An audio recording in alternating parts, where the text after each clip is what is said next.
மதிப்பிற்குரிய சிவஞான செல்வர்களாகிய உங்கள் அனைவர் திருவடிகளையும் வணங்கிக் கொண்டு இன்றைய 4ஆம் நாள் 2வது அமர்வு சிந்தனையை தொடங்குகின்றேன். சிவஞான போதத்தை அடிப்படையாக கொண்டு அமைக்கின்ற சித்தாந்த வகுப்புகளில் 4வது நாள் 2வது வகுப்பு இப்பொழுது அமைகிறது. காலையில் முதல் நூற்பாவை அடிப்படையாக கொண்டு அந்தம் ஆதியை செய்கின்ற சங்கார காரணம் ஒருவன் உண்டு என்பதாகிய ஒரு முடிவை ஒருவாறு பெற்றோம். சங்காரம் என்று சொன்னால் அழித்தல் அல்லது ஒடுக்குதல். இந்த ஒடுக்குதலை காரண நிகழ்ச்சியாக கொண்டு அதுதான் காரணம் என்பது அதுதான் அருவப்பொருள் அல்லது மூலப்பொருள் அமைப்பிலே செய்கின்ற அல்லது மூலப்பொருளாக நிறுத்துகின்ற ஒரு செயல் என்பதாக கண்டோம். மற்றபடி நாம் பார்ப்பது எல்லாம் புனர் உற்பவம், அதாவது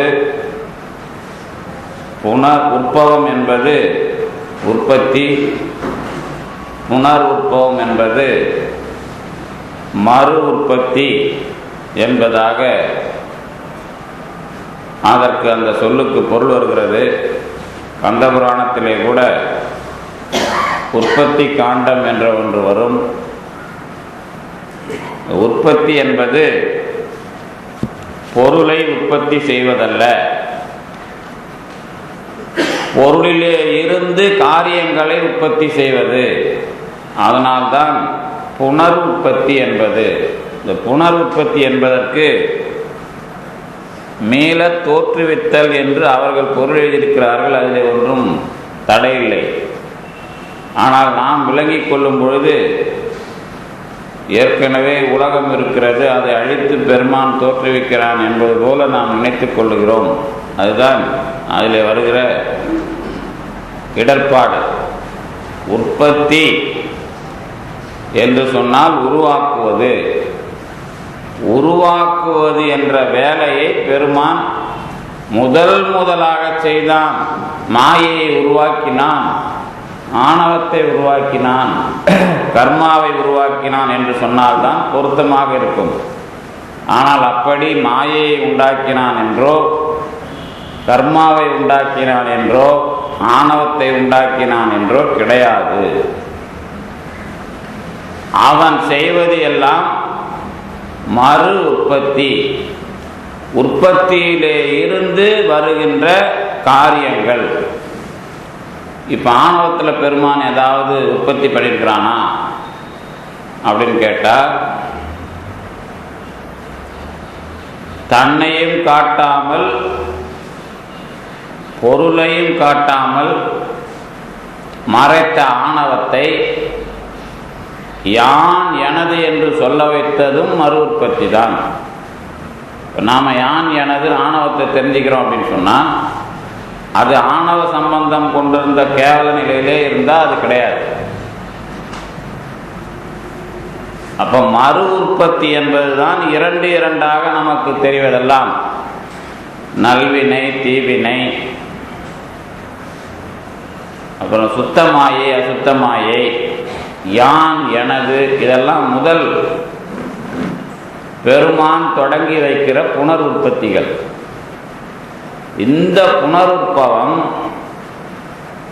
எதை அடிப்படையாக கொண்டு? பெருமான் விருப்பத்தை அடிப்படையாக கொண்டதா என்று கேட்டால் இல்லை. உயிர்களினுடைய இயக்கத்தை அடிப்படையாக கொண்டு எப்படி இருந்தால் நன்றாக இருக்கும் என்ற பெருமானுடைய செயல் வடிவம். அதனால்தான் இந்த அறிவாளி என்கிற அவரை இடத்தில் அழித்தலை செய்து தொடக்கத்தை செய்கிற ஒரு திறமையாக நாம் பார்க்கிறோம். நம்முடைய திறமை என்பதற்கும் பெருமானுடைய திறமை என்பதற்கும் அதுதான் வேறுபாடு. நம்முடைய கண்டுபிடிப்பு எல்லாமே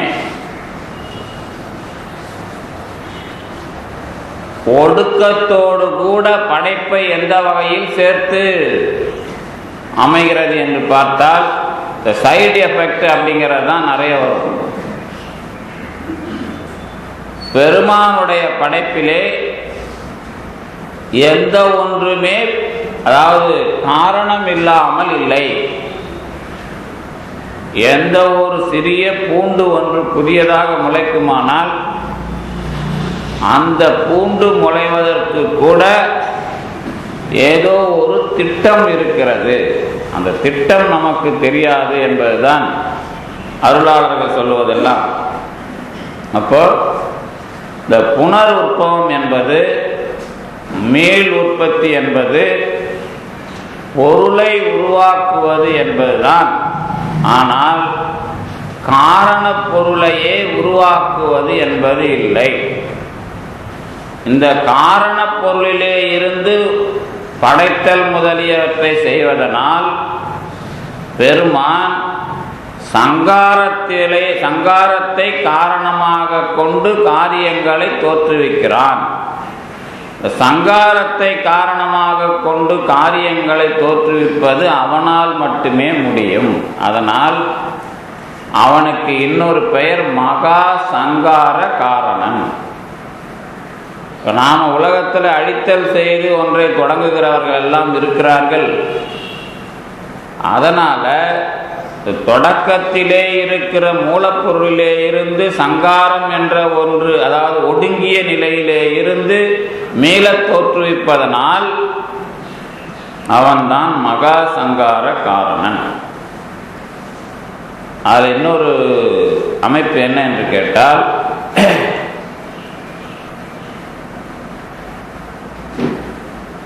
சங்காரம் என்பதை அழித்தல் என்ற ஒன்றோடு நாம் நினைக்கிற காலத்தில் இந்த அழித்தல் தொழில்தான் முதன்மையானது என்று நிறுவுகிற அந்த அடிப்படை எளிமையாகவே உலகத்தை அழித்து மீள படைக்கிறான் என்பதாக எண்ணாமல், இதுவரைக்கும் யாரும் படைத்து ஒரு பொருளை தராத ஒரு நிலையிலே இருந்து உலகத்தை மூலப்பொருளிலே இருந்து படைத்து தந்தான் என்பது போல எண்ண தெரிந்தால் அந்த வேலை புதிய வேலை என்று தெரியும். வேறு யாரும் செய்யாத ஒரு வேலை என்று தெரியும். களிமண் இருக்கிறது என்று சொன்னால் அதை விட விட்டுருவோமே. இப்போ அரிசி நமக்கு நிறைய கிடைத்திருக்கிறது. இந்த அரிசியில இருந்து உளுந்தை கலந்து மாவு கண்டுபிடித்து அதை இன்னொரு உணவுப் பொருள் தயாரிக்கலாம்னு கண்டுபிடிக்கிறதுக்கு எவ்வளவு காலம் ஆகியிருக்கும். அரிசி நமக்கு கிடைக்கும், தானியம் கிடைத்தது, அதை ஆக்கி சாப்பிட்டுருப்பாங்க.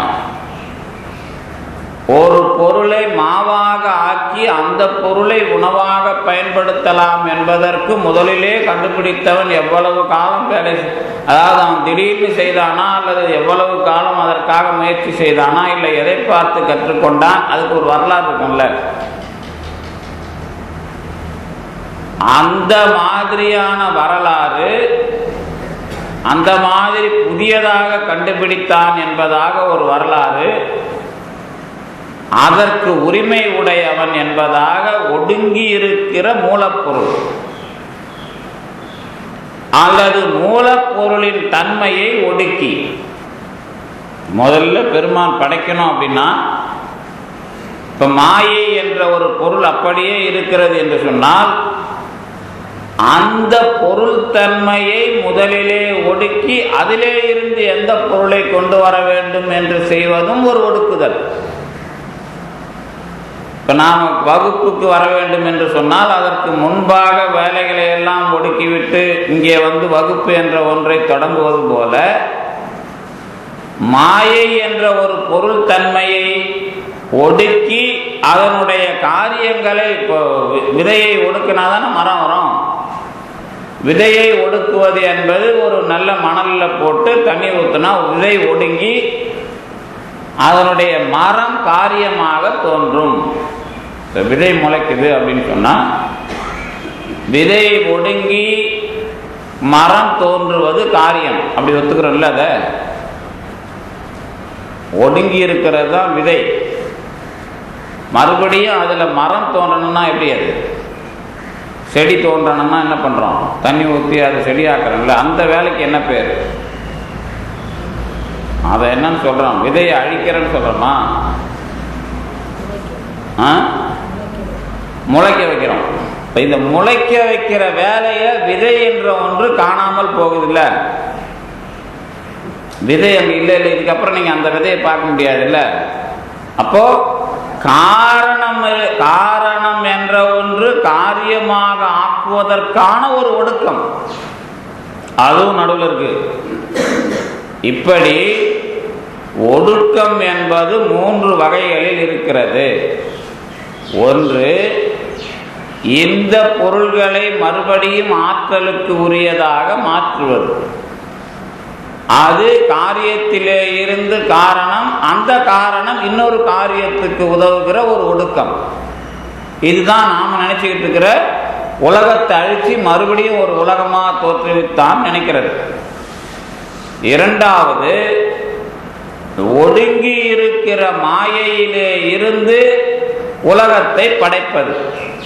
மூன்றாவது, அந்த மூலகாரண பொருளின் அந்த தன்மையை ஒடுக்கி பொருள்களை படைத்தது. இந்த 3 தன்மைகளையும் உடன் கொண்ட ஒரு சங்காரத்துக்கு பேர் தான் மகா சங்காரம். இந்த மகா சங்காரம் என்கிற தொழிலை செய்கிற ஒரே ஆள் தான் படைப்பு என்ற ஒன்றை நிகழ்த்த முடியும். அதனால இந்த சங்காரம் என்பதனோடு படைப்பை இணைத்து அந்தம் ஆதி கடவுளுக்கு தரப்பட்ட பெயர். இதோட அந்த நூற்பாவை அதில் வேற எதுவும் நமக்கு தடை இருக்காது என்று நினைக்கிறேன். அதனால இப்போ நாம அடுத்த கேள்வி ஒன்று வந்துடும். என்ன வந்துடும் அப்படின்னா, இப்போ இந்த 2வது நூற்பாவில் தான் புனர்வுற்பவம் வருமாறு உணர்த்துதல் முதலீட்டுன்னு நம்ம 2வது நூற்பாவுக்கு தான் போட்டிருப்பாங்க கருத்துரை. முதல் நூற்பாவுக்கு கருத்துரை போடும்போது எண்ணுதலிற்றோவெனின் சங்கார காரணனையே சங்கார காரணனாய் உள்ள முதலையே முதலாக உடைத்து முதல் நூற்பாவுக்கு. 2வது நூற்பாவுக்கு தான் இந்த புனருற்பவம் வருமாறு உணர்த்துதல். நீங்கள் அதை புனருற்பவம் கேட்டதுனால இந்த புனருற்பவம் வருமாறு உணர்த்துதல் முதலிற்று. சரி, இப்போ இந்த புனருற்பவம் எப்படி வருகிறது என்பதை அமைப்பது தான் இந்த 2வது நூற்பா. இந்த புனருற்பவம் அப்படிங்கிறத பற்றி பிரச்சனை இல்லை. அது எந்த அடிப்படையில் நிகழ்த்தப்படுகிறது அந்த கேள்விதான் இந்த 2வது நூற்பா. இந்த உலக படைப்பு இந்த மாயையிலிருந்து தோற்றுவிட்டது, இந்த மாதிரி விஷயங்கள் எல்லாம் எந்த மாதிரி நிகழ்த்தப்படுகிறது, அதுக்கு இந்த 2வது நூற்பா. அவையே தானேயாய் இருவினையின் போக்குவரவுக்குரிய ஆணையின் நீக்கம் இன்றி நிற்கும் அன்றே. இது முன்ன மாதிரியே தான். இதுவும் நமக்கு 3 வரியில் இந்த உலகத்தை படைக்கிற அல்லது நாம் சங்காரத்தில் அல்லது ஒடுக்கத்திலே இருந்து தோற்றுவிக்கிற பெருமான் எந்த மாதிரி நிலைப்பாட்டில் இதை செய்கிறான் அந்த கேள்விக்கு இது பதில். அவன் நீக்கமில்லாது நிற்கிறான். எப்படி நீக்கமில்லாது இருக்கிறான் சொன்னா, ஆணையின் நீக்கமில்லாது இருக்கிறான். அது ஒரு பதில். எதற்காக செய்கிறான்? போக்குவரவுக்குரிய செய்கிறான். எதன் காரணமாக செய்கிறான்? இருவினையின் காரணமாக செய்கிறான். அவன் எப்படி இருக்கிறான்? அவையே தானேயாய் இருக்கிறான். இதில் 4 பிரிச்சுக்கிறாங்க. இந்த சென்ற நூற்பாவில் 3 அதிகரணமாக பிரிச்சுப்பார். இந்த நூற்பாவில் இந்த 4 அதிகரணமாக பிரித்து முதல்ல அவையே தானேயாய், 2வது இருவினையின், 3வது போக்குவரவுக்குரிய, 4வது ஆணையின் நீக்கமின்றி நிற்கும். அந்த 2வதுக்கும் இருவினையின் போடும்போது அதுக்கும் ஆணையின் இருவினை ஆணையின் அல்லது ஆணையின் இருவினைன்னு சேர்த்துப்பாங்க. இதில் நமக்கு இந்த 4 பிரிவில் என்ன அடிப்படை அப்படின்னா, முதல் அடிப்படை ரொம்ப முக்கியமானது. அவையே தானேயாய் பெருமான் இருக்கிறான். அதுக்கு பிறகு பெருமான் இருப்பது எப்படி என்று கேட்டால், பொருள் போலவே இருக்கிறான். அதுக்கு அடுத்தது எதற்காக அப்படி இருக்கிறான்னு கேட்டால், அது போறதுக்கு வர்றதுக்கு காரணமான இருவினையை அறிவதற்காக இருக்கிறான். அதுக்கு பிறகு இந்த நீக்கம் இல்லாது நிற்கிறான் அப்படிங்கிறதுக்கும் அவையே தானே இருக்கிறான்ங்கிறதுக்கும் ரெண்டும் மறுபடியும் பயன்படுத்துறதுக்குமான விஷயம் ஒன்று இருக்கு.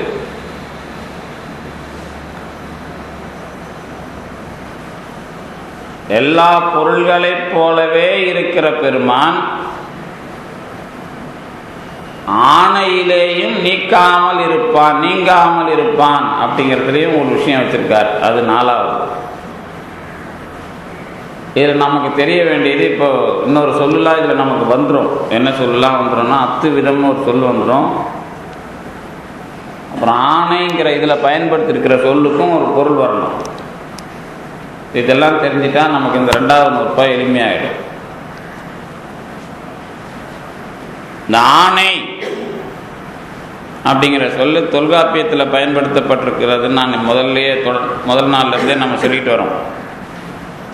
ஒன்றே வேறே என்று இரு பால்வையின் ஒன்றி உயர்ந்த பாலது ஆணையின், அங்கேயே இந்த ஆணை வருது. இப்போ நமக்கும் உலகத்தில் நாம் பயன்படுத்துகிறோம் ஆணைங்கிற சொல்லு ஆர்டர் அப்படிங்கிறதுக்கு பயன்படுத்தப்படுது. இந்த ஆணையை 2 இடத்துல நாம் சேர்த்து வச்சுக்கிறோம். ஒன்று இருவினைக்கு ஒன்று. அதில் பெருமான் பிரியாமல் எப்படி இருக்கிறான் அப்படிங்கிறதுக்கு ஒன்று. இந்த 2 வகையிலையும் நமக்கு ஆணை வருது. இதெல்லாம் வந்து நாம் அதாவது தொகுத்து அமைக்கிறதுக்கு முன்னாடி இந்த பொருள்களிலே பெருமான் அவையே தானேயாக இருக்கிறான். அதுதான் இப்போ முதல்ல நம்ம தெரிஞ்சுக்க வேண்டியது.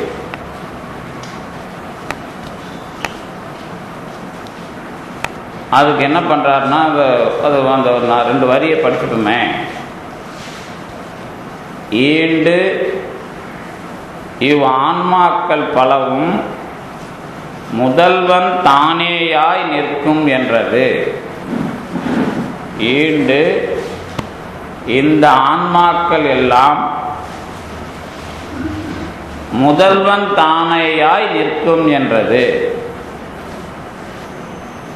முடிஞ்சது. அதுக்கு விளக்கம், அத்துவிதம் என்ற சொல்லானே ஏகம் எனில் ஏகம் என்று சுட்டுவது உண்மையின் அத்துவிதம் என்ற சொல்லே அந்நிய நாத்தியை உணர்த்துமாயிற்று.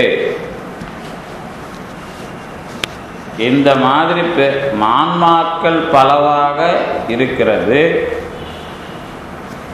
ஆன்மாக்கள் பலவாக இருக்கிற இந்த தன்மையில் முதல்வனும் பலவாக இருக்கிறான்.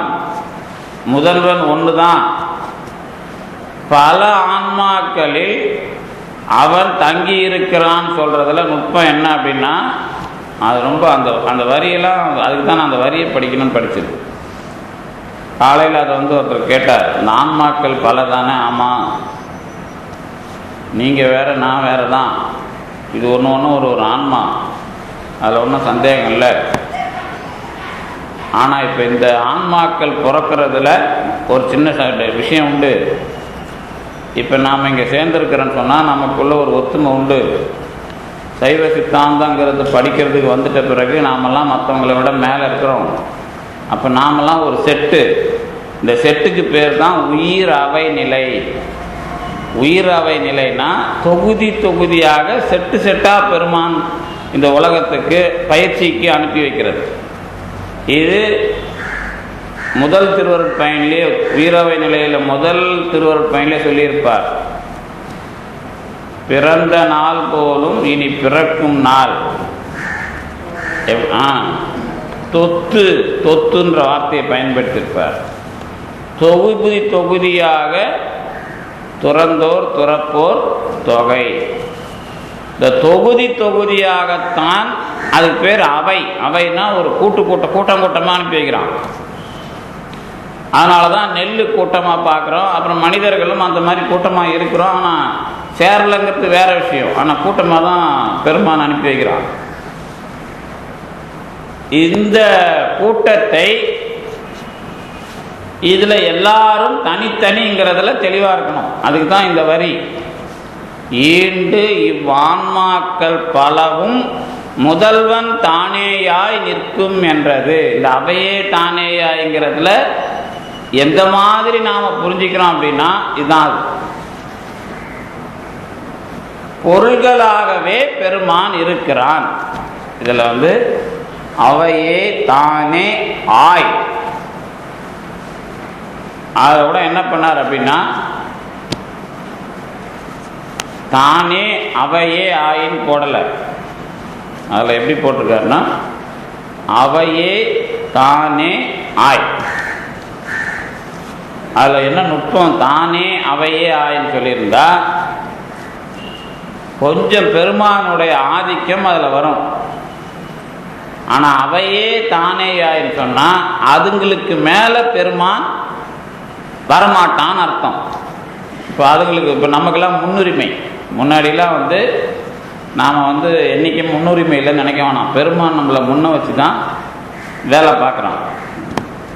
அவையே தானே யாய் அப்படிங்கிறதுல ஆன்மாக்களை வைத்து கொண்டு பெருமான் அந்த ஆன்மாவை போலவே இருக்கின்றான்.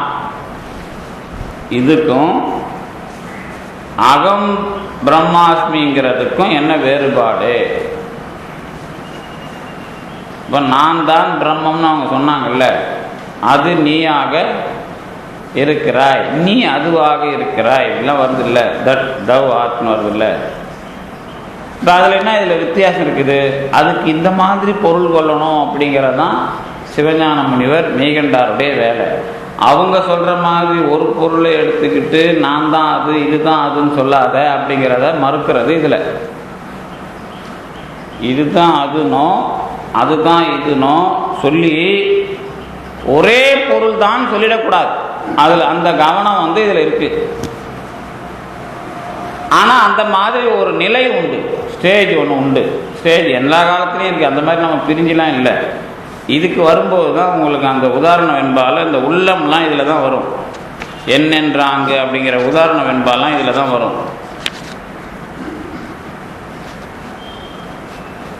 இப்போ பெருமான் ஆன்மாக்களாகவே இருக்கின்றான்னு சொன்னால் அதுக்கு என்ன உதாரணம் நம்ம ஆசிரியர்கள்லாம் சொல்கிறாங்க அப்படின்னா, அந்த அத்துவிதம் அப்படிங்கிற சொல்ல இங்கே நேராக எடுத்துக்கிறாங்க.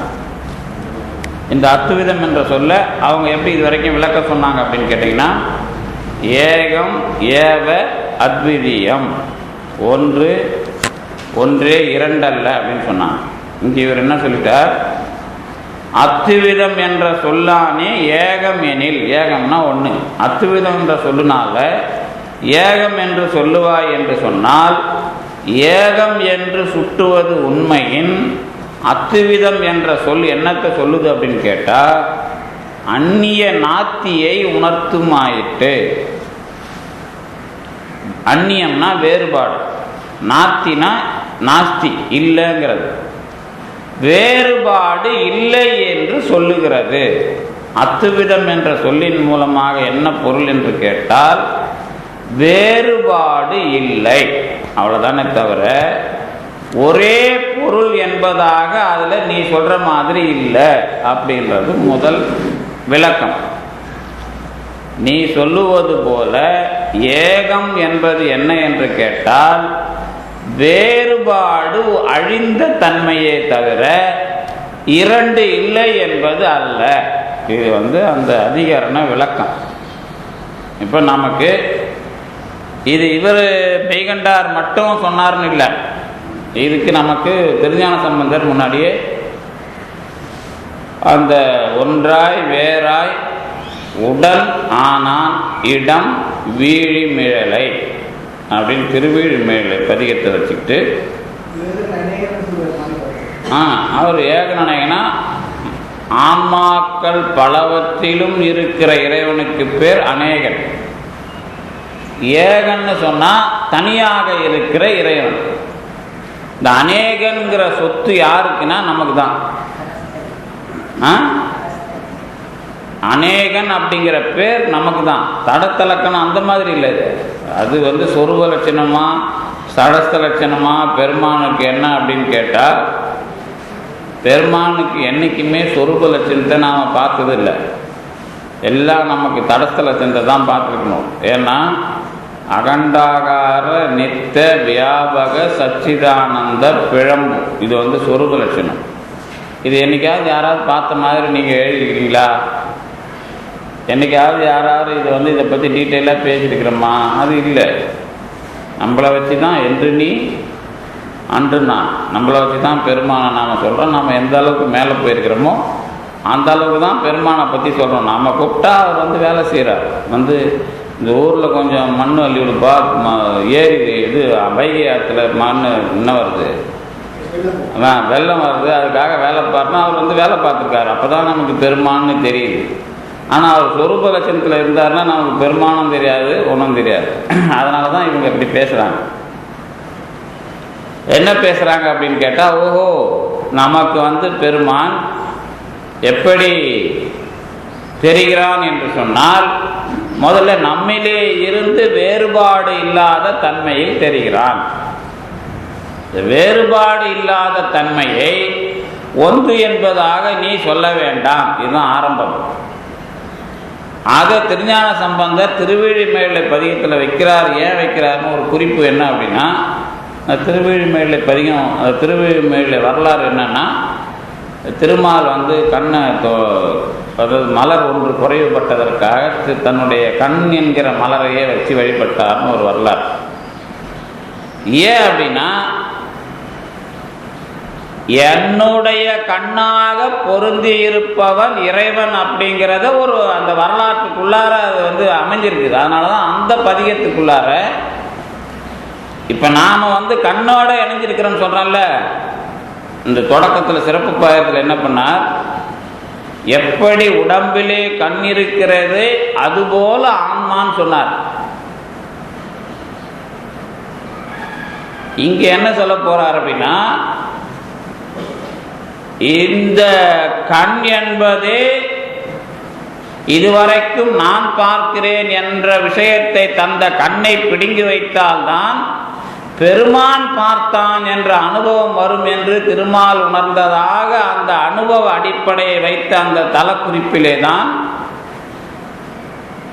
ஒன்றாய் வேறாய் உடன் ஆனான் இடம் வீழி மிழலை என்பதாகிய ஒரு பெரிய நம்முடைய சைவ சித்தாந்தத்துக்கான மூலமான கருத்தை முன்வைக்கிறார் திருஞான சம்பந்தர்.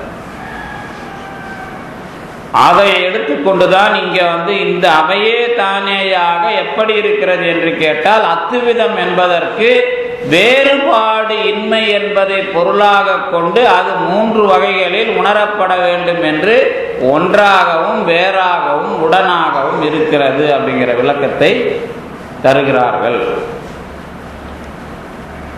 ஒன்றாக இருக்கிறதுனா என்ன? வேறாக இருப்பது என்றால் என்ன, உடனாக இருப்பது என்றால் என்ன? இந்த உங்களுக்கெல்லாம் தெரியும் என்னன்னா, இந்த உதாரணம் இங்கே ஐயாலாம் இருக்கிறாங்க, இன்னும் சிவஞான போதம் படித்தவங்களுக்கு எல்லாருக்குமே அந்த உதாரணத்தை சொல்லியிருப்பாங்க. இந்த தங்கம் உரசுகிற சாணைக்கல், இந்த சாணைக்கல் தான் இந்த ஒன்றாய் வேறாய் உடனாய்க்கு சொல்கிற உதாரணம். எனக்கு இது வரைக்கும் நான் அதை பார்த்ததில்லை. அந்த கல்லை நான் நகை கடைக்கும் போனதில்லை, அந்த கல்லை இது வரைக்கும் நான் பார்த்ததில்லை. ஆனால் அதை நாங்கள் படிச்சுட்டு இருக்கிறோம், அதுதான் சொல்லுவோம். இருந்தாலும் அதை சொல்லிவிட்டு அப்புறம் சொல்கிறேன்னே, இந்த மெழுகிலேயே சின்ன சின்ன கருங்கல்ல வச்சு அந்த ஒரு கல், இவங்களுக்கெல்லாம் தெரியாது, மஞ்சள் தேய்ச்சி குளிக்கிறவங்களுக்கு அந்த கடையில் மஞ்சள் தேய்ச்சி விற்கிறதுக்கு அந்த கல் விற்கிறாங்கல்ல, ஒரு கல் இருக்கும், அது ஒரு சின்ன கண்ணில் அது சின்ன சின்ன கருங்கல் வச்சு அதில் தேய்க்கிறதுக்கு கல் கடையில் விற்கிறாங்க. அந்த மாதிரி அந்த கல்லும், ஆனால் அதில் தங்கத்தை தேய்க்கிறோம். தேய்ச்சா அது தேய்க்கிற தங்கத்தை அந்த மெழுகு ஒட்டிக்கும். அந்த வேலையில் கல்லானது, கருங்கல் துகளானது தேய்க்கிற வேலையை செய்கிறது, அந்த மெழுகானது ஒட்ட வைத்துக் கொள்ளுகிறது. சாணைக்கல், அந்த கல் பேர் கொடுத்தா சாணைக்கல்னு ஒரு கல் தான் பேர். அந்த சாணைக்கல் கருங்கல் தேய்க்கவும் மெழுகு ஒட்டவுமாக பயன்படுவது போல ஒரே கல் தான், ஒன்றாக இருக்கிறது. இந்த சின்ன கல் துகளும் மெழுகும் சேர்த்து செய்யப்பட்ட ஒரு கல். அதுல கல்லினுடைய இந்த கருங்கல் துகள் ஒரு வேலை செய்கிறது, மெழுகு ஒரு வேலை செய்கிறது, வேறு வேறாக வேலை செய்கின்றன. ஒன்று தேய்க்கவும் ஒன்று ஒட்டி கொள்ளவுமாக வேலை உடனாக நிகழ்கிறது. இதுதான் அத்துவித கலப்புக்கு உதாரணமாக நம்ம மரபு அந்த முனிவர் தொடங்கி மரபு உரையாக நம்ம அமைத்திருக்கிறோம். அது ஒன்றும் குறையில்லை. சரி, அத்துவித உதாரணம் அது மட்டும் இல்லை. அத்துவிதம் அப்படிங்கிற விஷயம் எதுனா, உலகத்தில் இருக்கிற எல்லா வேறுபட்ட பொருள்களின் உறவும் அந்த முறைதான். இப்போ அடிப்படையில் வேறுபட்ட இரண்டு பொருள்கள், அடிப்படையில் வேறுபட்ட இரண்டு பொருள்கள்.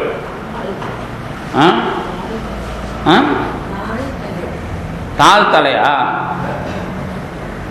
காலும் தலையுமா? சரி, அது கீழே இருக்குது, இது மேலே இருக்குது. இந்த அடிப்படையில் வேறுபட்ட இரண்டு பொருள்கள் ஒன்று போல அல்லது உறவு கொள்ளுவதற்கு உரிய அல்லது சேர்ந்து இருப்பதற்கு உரிய நிகழ்ச்சியை சொல்லுகிற, உறவை குறிக்கிற அடையாள பெயர் அது. இப்போ நான் இப்போ தூங்குறேன், அது ஒரு செயல். இந்த தூங்குறதுங்கிறது அத்துவிதம். எப்படி நடக்குது அப்படின்னா, நான் சாப்பிட்ட சாப்பாடும் என்னுடைய உடம்பு, அதாவது என்னுடைய உடம்பும் சேர்ந்து நடக்கிற ஒரு செயல் தூக்கம். அதற்கு பிறகு வருவது உற்சாகம். இதெல்லாம் எதில் சேர்ந்து வருது? உணவும், இந்த உணவோட சேர்ந்து நம்ம உடம்பும் அப்படின்னு வருதுன்னு வச்சுக்கோமே. சரி, அங்கே போனால் நாங்களாம் படிக்கிறோம் எழுதுகிறோம் அப்படின்னா, பேனாவும் பேப்பரும் சேர்ந்தால் எழுத்து வருகிறது. பேனாவில் எழுத்து, பேப்பரில் எழுதுனா எழுத்து. இந்த எழுத்துக்கு என்ன பேர்? அது ஒரு செயல் தான் நடந்தது. இந்த எழுத்து என்கிற செயல் என்னுடைய பேனாவும் பேப்பரும் இணைந்தால்தான் நடக்கிறது. அதுக்கு பிறகு என்னுடைய மூளையும் என்னுடைய கையும் சேர்ந்தால்தான் பேனா எழுதுகிறது. அதுக்கு முன்னாடி என்னுடைய மூளைங்கிறத இப்போ நாம் கொஞ்சம் பிரிக்கிறோம். என்னுடைய கையும் என்னுடைய மனமும் சேருகின்றன. சரி, என்னுடைய கையும் மனமும் சேர்ந்து எழுதுவதற்கு எது காரணமானது என்று சொன்னால், என்னுடைய மனமும் காதும் சேர்வது ஒரு காரணம். என்னுடைய மனமும் காதும் சேருவதற்கு எது காரணம் என்று சொன்னால், காதும் வெளியும் சேருகின்றன. வெளினா இந்த ஏரியா, காதும் வெளியும் சேர்ந்தால்தான் கேட்டல். அப்ப காதும் வெளியும் சேர்வதற்கு முன்பாக வெளியும் பேச்சும் சேருகின்றன. வெளியும் பேச்சும் சேருவதற்கு முன்னாக இப்ப என்னுடைய பேச்சும் என்னுடைய மனமும் சேருகின்றன. இப்படி உலகத்தில் நடக்கிற எல்லா செயல்களுக்கும் இரண்டின் கூட்டு உண்டு. குறைஞ்சபட்சம் நிறைய நிகழ்ச்சி நடக்கும், கடைசியா ஒரு 2 சேரும். நீங்க எந்த நிகழ்ச்சி சொன்னாலும் சரி, நடக்கிறேன் என்று சொன்னா நடக்கிறதுக்கு எது சேரும்? உலகத்தில் இருக்கிறவங்களுக்கு நடக்கிறதுனா இந்த வேலைக்கு போகணுன்றது சேரும். அது இல்லை. நடக்கிறேன் என்று சொன்னால் என்னுடைய மனமும் என்னுடைய காலும் முதலில் சேர வேண்டும். அதுக்கு பிறகு என்னுடைய காலும் காற்றும் சேர வேண்டும். அப்புறம் காற்றும் தரையும் சேர வேண்டும். அப்புறம் இந்த மாதிரி எது எதோட சேருது? எல்லா வேலைக்கும் அதான். எல்லா வேலையிலேயும் இருப்பதற்கு பெயர் அத்துவித தொடர்பு. ஒரு வேலை நடக்கிறது என்று சொன்னால் அதிலே இரண்டின் கூட்டு உண்டு. இதனுடைய இறுதி ஆராய்ச்சி இறைவனும் ஆன்மாவும் சேர்ந்திருக்கிற ஒரு தன்மையில் தான் எல்லா வேலையும் நடக்கின்றன. ஏன்னா எந்த வேலையாவது தனியா நடந்ததுன்னு சொல்ல முடியுமா? அத்துவிதம் இல்லைன்னு அர்த்தம். இதுதான் சிவஞான முனிவர் பிடிக்கிறார். எப்பா நீ ஒண்ணுங்கிற ஏதாவது ஒன்று இருக்குதானா, வேறுபாடு அழிவதுதான் ஒன்று என்பதாக சொல்லப்படுகிறது. இப்போ அந்த மாதிரி ஏதாவது நிகழ்ச்சி தெரியுதா உங்களுக்கு உலகத்தில்? இந்த ஒன்னா சொல்ற மாதிரி ஏதாவது நிகழ்ச்சி இருக்கா? ஒரு விஷயமா சொல்லணும். ஆனா அந்த ஒரு விஷயம் ரெண்டோட இணைப்பு தான். இந்த ரெண்டுங்கிறது தெரிய வராத ஒரு நிகழ்ச்சி தான். இப்படி எதையாவது தனியா சொல்ல முடியுமா?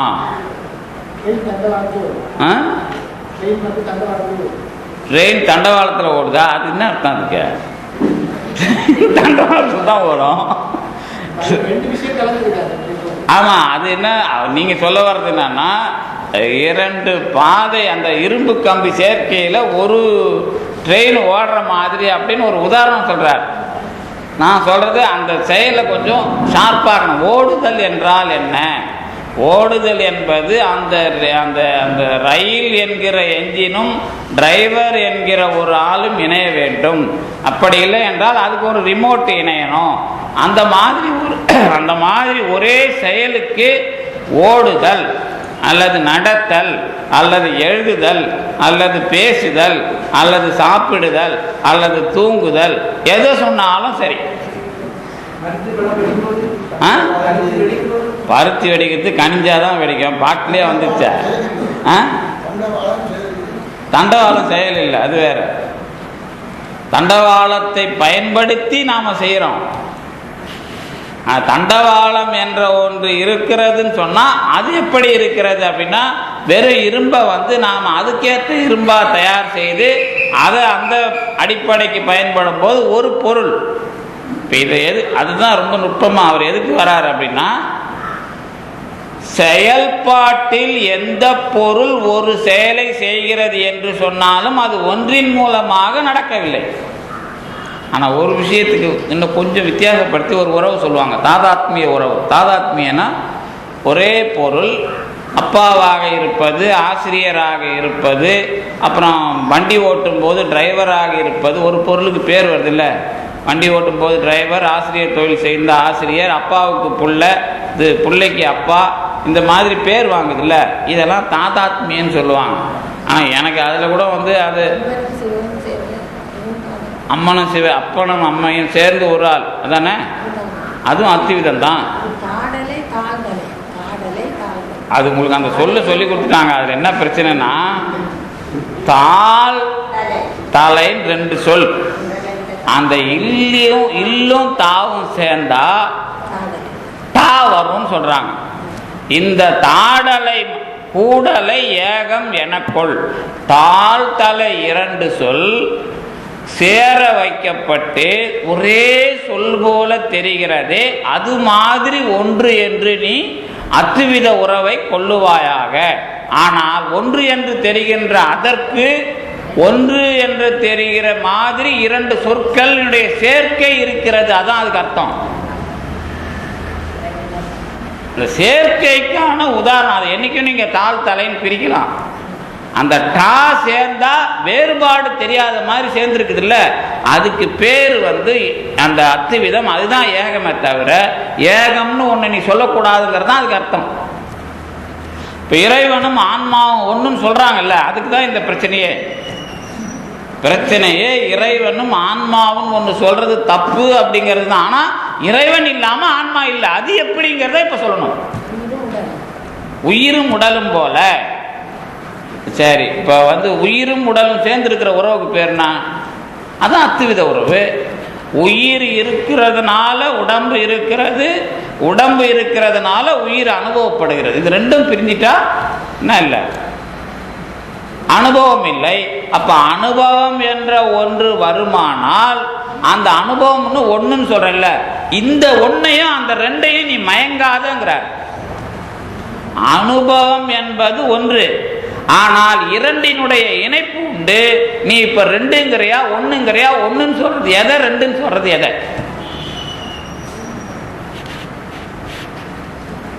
அதுதான் அத்துவிதம். இரண்டு இருக்கின்றன, செயல் ஒன்றாக தெரிகிறது. இது முதல்ல நாம ஒண்ணுங்கிறதுக்கு இதுதான் அர்த்தங்கிறார். இன்னும் ஒண்ணுன்னு சொன்னாலே என்ன சொல்லணும்னா, இரண்டு அல்லாத ஒன்றுன்னு அவங்க சொல்றாங்கல்ல, இப்படி வச்சுக்குவோம். இப்போ ரெண்டு இருக்குல்ல, ரெண்டை எப்படி சொல்றது? ரெண்டை எப்படி சொல்லுவீங்க? ரெண்டுன்னு தானே சொல்லுவீங்க. அது இன்னொரு மாதிரி சொல்லலாம், இரண்டு ஒன்று அப்படின்னு சொல்லலாம்ல. அப்ப இரண்டு ஒன்றுன்னா என்ன? 21 தானே இல்ல, இரண்டில் ஒன்று அப்படிங்கிறது வருது இல்ல. அது எப்படி காட்டுறதுங்கிறதான் அத்துவிதம். ரொம்ப அந்த இடத்துல தெளிவானாதான் இந்த கடவுளும் நானும் ஒன்றும் இல்லை அப்படிங்கிற ஆர்குமெண்ட்டை நீங்க தெளிவுபடுத்த முடியும். ஒன்றுதான். அதுதான் எப்படி எழுதுவோம்னா, அது ஒன்றும் இல்லை.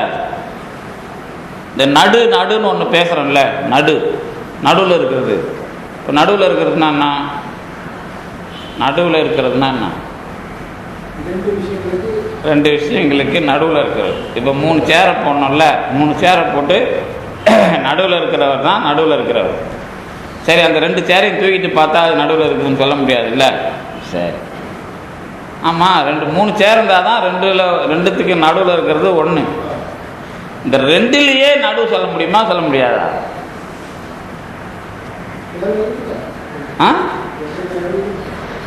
அப்படி இல்லை நான் சொல்றது. தான் ஒரு சேரை தூக்கிட்டோம்ல, இந்த 2ல் நடு எது? இந்த 2ல் நடு சொல்ல தெரியல. இப்ப அதான் அத்துவிதம். அதாவது உடம்பும் உயிரும் சேர்ந்தால் செய்கிற செயல்லாம் அத்துவிதம் தானே.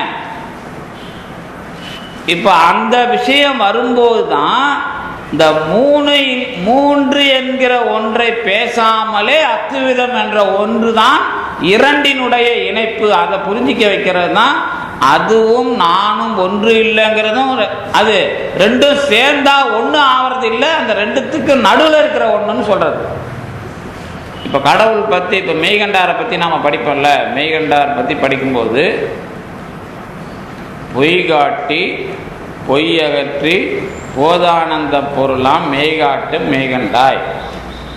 பொய்யை காட்டுறதுனா, பொய்யை அகற்றுறதுனா, முதல்ல உலகத்தில் இருக்கிறதுலாம் பொய் இது மெய் இதுன்னு நம்ம சொல்லணும். அதுக்கப்புறம் பொய்யை நீக்கணும். இந்த மெய் பொய் அப்படின்னு ஒன்று இருக்குல்ல, மெய் தான் பொய்யை அகற்றுறதா, அப்படின்னா பொய் அங்கே எதிர நிற்கலைன்னா மெய்ங்கிற ஒன்று உண்டா? மெய் பொய்ன்னு வச்சுட்டோம்ல. பொய்யை நீக்கிட்டு மெய் வருமா? பொய்க்கு எதிரில் மெய் வருமா?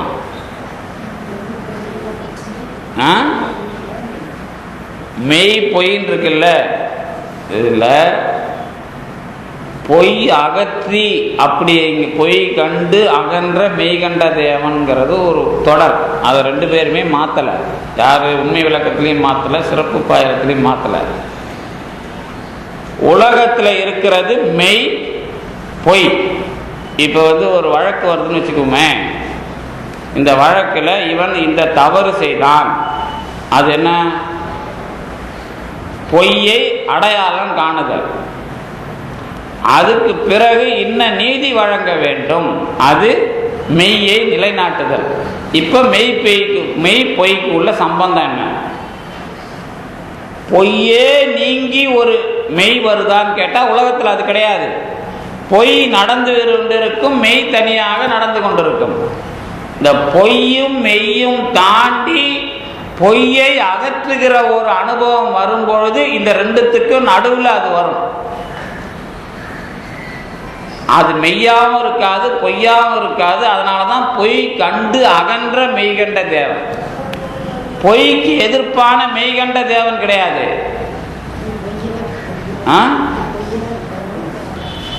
அது இன்னும் நிறைய விஷயம் இருக்கு அதுக்குள்ள. என்ன அப்படின்னா, என்ன விஷயம்னா, ஆண் பெண் இருக்குன்னு வச்சுங்களேன்.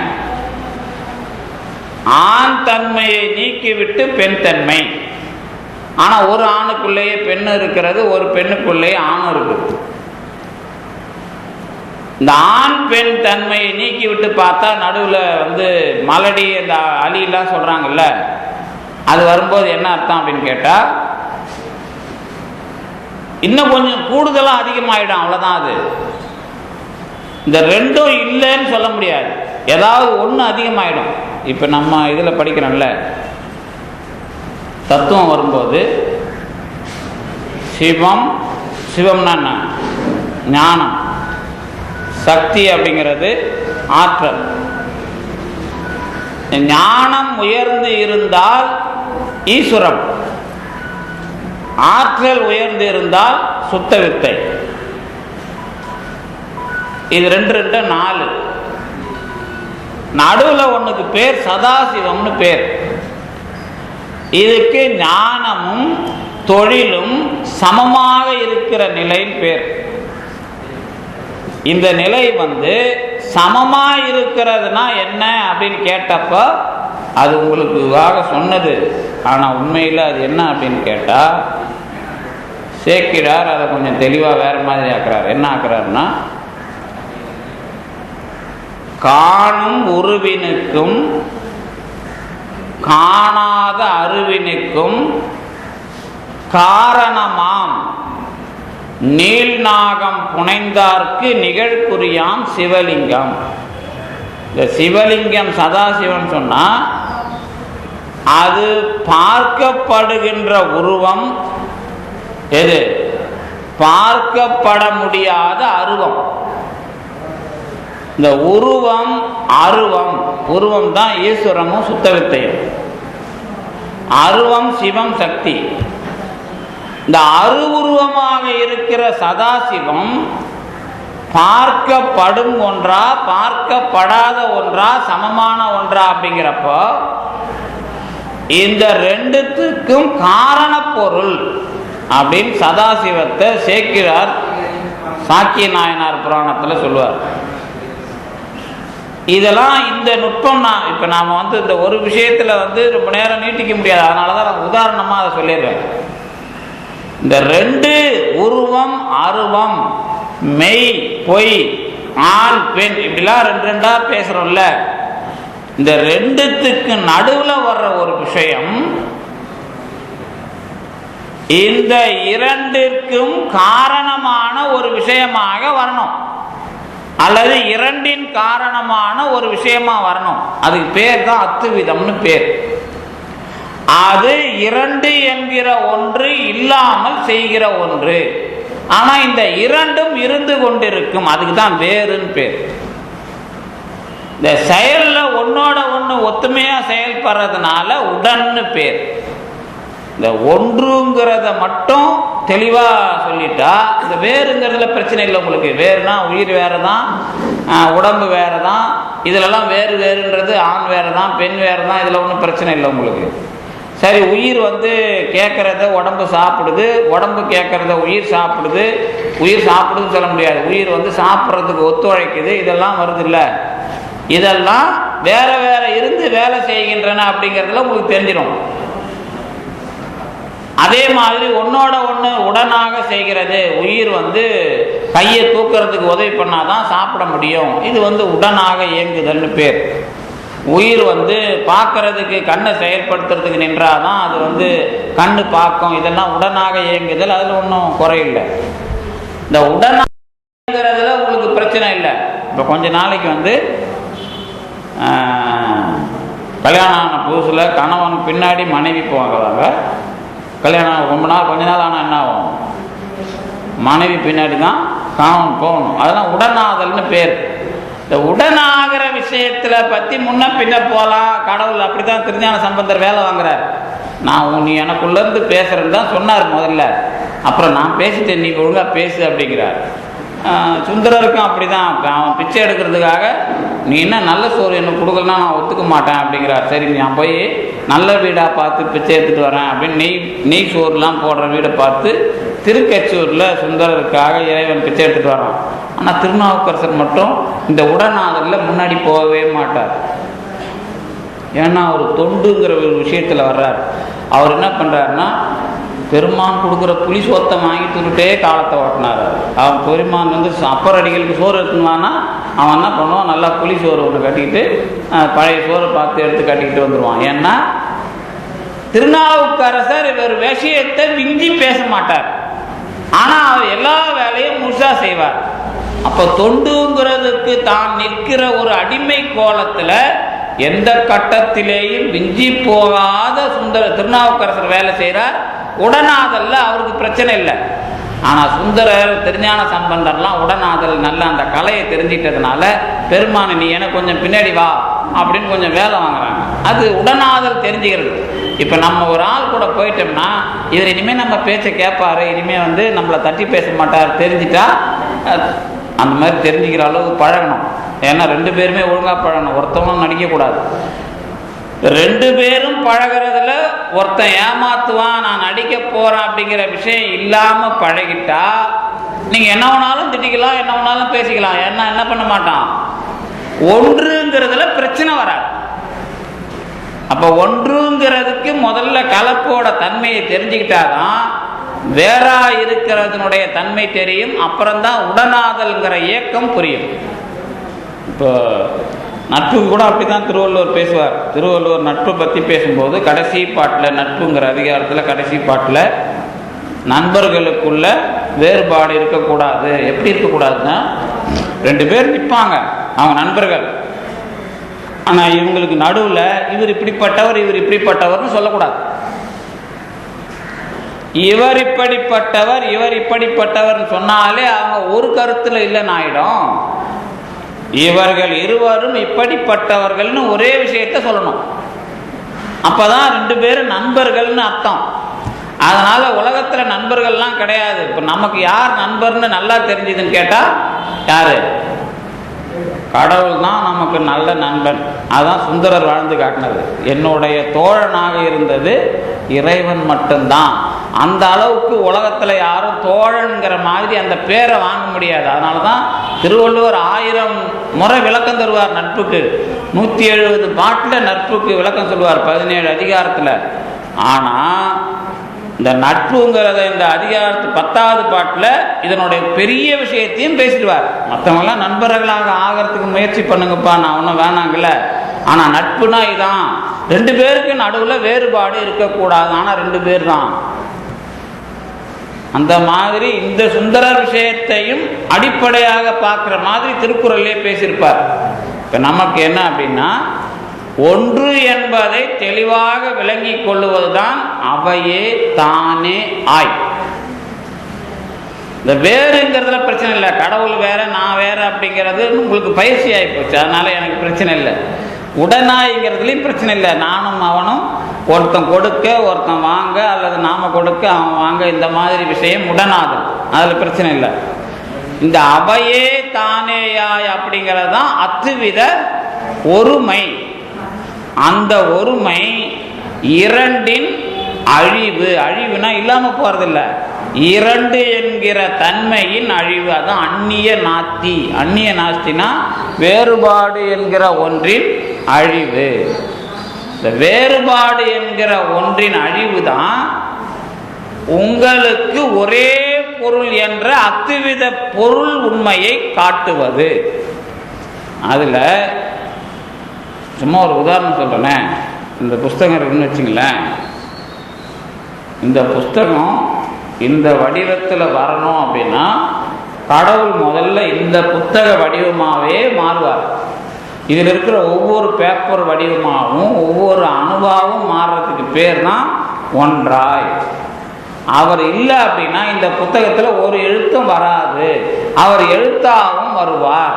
இந்த புத்தக வடிவமாக வருவது, அளவாக வருவது, இந்த புத்தகத்தினுடைய கோடுகளாக வருவது, புள்ளியாக வருவது எல்லாமே அவர் தான். ஆனா புத்தகம் என்ற ஒரு காகிதமும் இருக்கிறது. அந்த காகிதத்தோடு இரண்டரை கலந்தவனாகவும் இறைவன் இருக்கிறான். அப்படி உணரத் தெரிந்தால் அத்துவிதம் என்ற உறவு அவையே தானேயாக பெருமான் இருக்கிறான். இதை நான் எப்படி சொன்னேன் அப்படின்னா, இதை நீங்க நாம ரெண்டு பேர் உயிர் உடம்பு மாதிரி சொல்லல. உயிர் உடம்புலையாவது உயிருங்கிற ஒன்று புருவ மத்தியில் இருக்குது. அது புரியட்டகாயம் அல்லது மற்ற உடம்புகளோட சேர்ந்து தூங்குது, போகுது, வருது, வேலை செய்யுது. அதுலயாவது ஒரு இடைவெளி இருக்கும். ஆனால் நான் சொன்னது அப்படி இல்லை. நான் சொன்னது எப்படின்னா, இந்த எற்பு துளைதோறும் பாய்ச்சினன் காண்க அப்படிங்கிறது கடைசியில பெருமான் எந்த அளவுக்கு என் உடம்புல மயிர்கால் வரும் கலந்திருக்கிறான்றத தெரிஞ்சுக்கிறது. அதை தெரிஞ்சிக்காத மாதிரி இப்ப அதே கலப்பு இருக்கிறது, அனுபவம் இல்லை. இப்ப நாம தான் மெஞ்ஞான தானுவினோடு இல்லாம எதோடு இருக்கிறோம்? ஆணவத்தோடு அத்துவிதமாகி இருக்கிறதுனால திருவருள் கலப்பு இருந்தாலும் நமக்கு கசப்பு தான் இருக்கிறது. திருவருள் கலப்பு இருக்கு, ஆனா திருவருள் கலப்பு அனுபவமா இல்லாதனால இப்ப கடவுள் அத்துவிதம் என்பது நமக்கு மாயை அத்துவிதமாக இருக்கிறது. இப்ப நாமெல்லாம் மாயாவாதி ஒரு வகையில் அது கரெக்டு தானே. அது மாயாவாதிங்கிறது உடம்பு என்பது மாயாவாதினா அந்த தத்துவம் இல்லை. உடம்பு என்கிற காரியத்தினோடு இணைந்து இருக்கிறோம், நீக்கமற நினைந்து இருக்கிறோம். அதுதான் இப்ப நம்மோட நிலவரம். இப்போ அத்துவிதம் என்று சொன்னா இந்த சாணக்கல்ல உதாரணம் சொன்னாங்கல்ல, அது ஒரு உதாரணத்துக்கு தான். ஆனா அத்துவிதத்தினுடைய எல்லை எது என்று கேட்டால் நீக்கமற நிறைந்து இருப்பவன், அந்த பொருளாகவே நிறைந்து இருப்பவன். அது மாதிரி அதை புரிந்து கொண்டால்தான் அவையே தானேயாய் பெருமான் இருக்கிறான் என்பதற்கான பொருள் சரியாக வந்தது என்று அர்த்தம். இந்த சாணக்கல் மாதிரி கல்லும் இருக்குது, அது பேர் என்ன, மெழுகும் இருக்குதுன்னு நினச்சிக்கிட்டே இருந்தீங்கன்னா பெருமானும் இருக்கிறான் நானும் இருக்கிறேன்ற மாதிரி ஆயிடும். கலப்பு முழுக்க முழுக்க முழுக்க முழுக்க அதை கலந்து இப்படி வச்சுக்கலாம். அதை தண்ணிக்குள்ள ஒரு வெப்பம் இருக்குது அப்படின்னு நாம சொன்னோம்ல, தண்ணிக்குள்ள வெப்பம் எப்படி கலந்துருக்குதோ அந்த மாதிரி அதில் இப்போ இவங்க அதுக்கெல்லாம் எப்படி சொல்லுவாங்க, எப்படி கலந்துருக்கிறான் அப்படின்றது. இந்த சித்தியார் வணக்கப்பாட்டு அதுக்கு ரொம்ப அற்புதமான அத்துவித உறவுக்கு சித்தியார் வணக்கப்பாட்டு ரொம்ப அற்புதமான பாட்டு. இந்த திலத்தைலம் அந்த மாதிரி ஒரு 6 எது மாதிரி இறைவன் கலந்துருக்கிறான் அப்படிங்கிறதுக்கு ஒரு 6 உதாரணம் வரும். அதில் என்ன குறை இதில் என்ன குறை இதில் என்ன குறை இது தாண்டி இதை எப்படி புரிஞ்சிக்கலாங்கிற மாதிரி இன்னும் உண்மை விளக்கத்திலையும் வன்மை தரும் ஆகம நூல் பன்னிசை இந்த திலதைலம் வெம்பருதி இதில் அத்வித சம்பந்தம் எங்கே வருது அப்படின்னு பார்த்தீங்கன்னா, பன்னிசையிலையும் இசை நம்ம காதில் கேட்கப்படுகிறது. அது பிரிஞ்சுதா? கதிரவன் இருக்கிற வரைக்கும் இந்த பிரிஞ்சாலும் கதிரவன் இங்கே ஒளி வீசுது, அங்கே கதிரவன் இருக்கிறான், ஆனால் அவன் இருக்கிற வரைக்கும் தான் இது இருக்குது. அந்த மாதிரி பிரியாததுன்னு சொல்லனா அதுலேயும் ஒரு குறை இருக்குது, அதுவும் மறையுது. இந்த மாதிரி ஒரு கேள்விக்கும் பதில் சொல்லி அத்துவிதம் என்றால் என்ன என்று புரிய வைப்பதற்கு சித்தியார் இந்த மாதிரி எல்லாருமே நிறைய உதாரணங்களை சொல்லியிருக்கிறாங்க. அதில் நம்ம உண்மை விளக்கமும் இந்த வன்மை தரும் ஆகம நூல் வைத்த பொருள் வழுவா அந்த பாட்டில் இந்த மும்மதத்தன் அந்த மூணாவே விநாயகப் பெருமான சொல்லுவார். நால்வாய் ஐங்கரத்தன். இந்த மும்மதம் யாருக்கு? விநாயகப் பெருமானுக்கு. இந்த 3 கை, அப்புறம் அந்தி நிற, அவனுக்கு அந்தி நிறம் சொல்லுவார். பகல் நிறமும் கிடையாது, இரவு நிறமும் கிடையாது, அந்தி நிறம். 3 மதம். இந்த மாதிரி இந்த 2 சேர்த்து வச்ச விஷயமாவே விநாயகப் பெருமானுக்கு உண்மை விளக்கத்தில் சொல்லுவார். இதெல்லாம் ஏன் இந்த 2 சேர்த்து ஒன்னா பார்க்கறதெல்லாம் ஏன் அப்படின்னா, இந்த ஒன்று என்பதை அந்த முழுமையில பார்க்கணும். எதை? அத்துவிதம் என்பதாக சொல்லப்படுகிற ஒன்று என்பதை நான் சரியாக பார்க்க முடியவில்லை என்று சொன்னால், நான் தான் கடவுள் என்ற பிழைக்கு நீங்களும் போய்விடுவீர்கள். அப்புறம் வள்ளலார் சொன்ன மாதிரி அவங்கெல்லாம் பாதாளத்தில் கிடக்கிறாங்க. அந்தந்த வீதியில் போனவங்களாம், அதாவது அவர் என்ன சொல்லுவார்னா வேடிக்கையா, கடவுளை அடையிறதுக்கு இருக்கிற மார்க்கம்லாம் வீதின்னு சொல்லுவார். வீதினா தெரு. வேதாந்தம், சித்தாந்தம், போதாந்தம், கலாந்தம், நாதாந்தம், இந்த மாதிரி ஒரு 6 அந்தம் தான் உலகத்தில் இருக்கு. இதில் ஏதாவது ஒரு வழியில் போய் கடைசியில் அந்த வழி முட்டுப்பட்டு ஒரு பாதாளத்தில் கிடப்பாங்க. அவங்கள மறுபடியும் தூக்கிலாம் கொண்டு வர முடியாது. நாமெல்லாம் சீக்கிரம் போயிருப்போம், ஒன்றும் தெரியல நம்மளை சொல்லி கிண்டல் பண்ணுறாங்கல்ல, நாமெல்லாம் மேலே போயிடுவோம். மேலன்றது பெருமானுடைய அனுபவத்தை நோக்கி போயிடுவோம். ஆனால் இந்த மாதிரி கொள்கையில் போனால் பாதாளத்தில் கிடக்கிறாங்க, அவங்கள தூக்கவே முடியாது, அப்படியே அவங்க போக வேண்டியதான் அப்படின்னு பேசுவார். அதில் என்ன அப்படின்னா,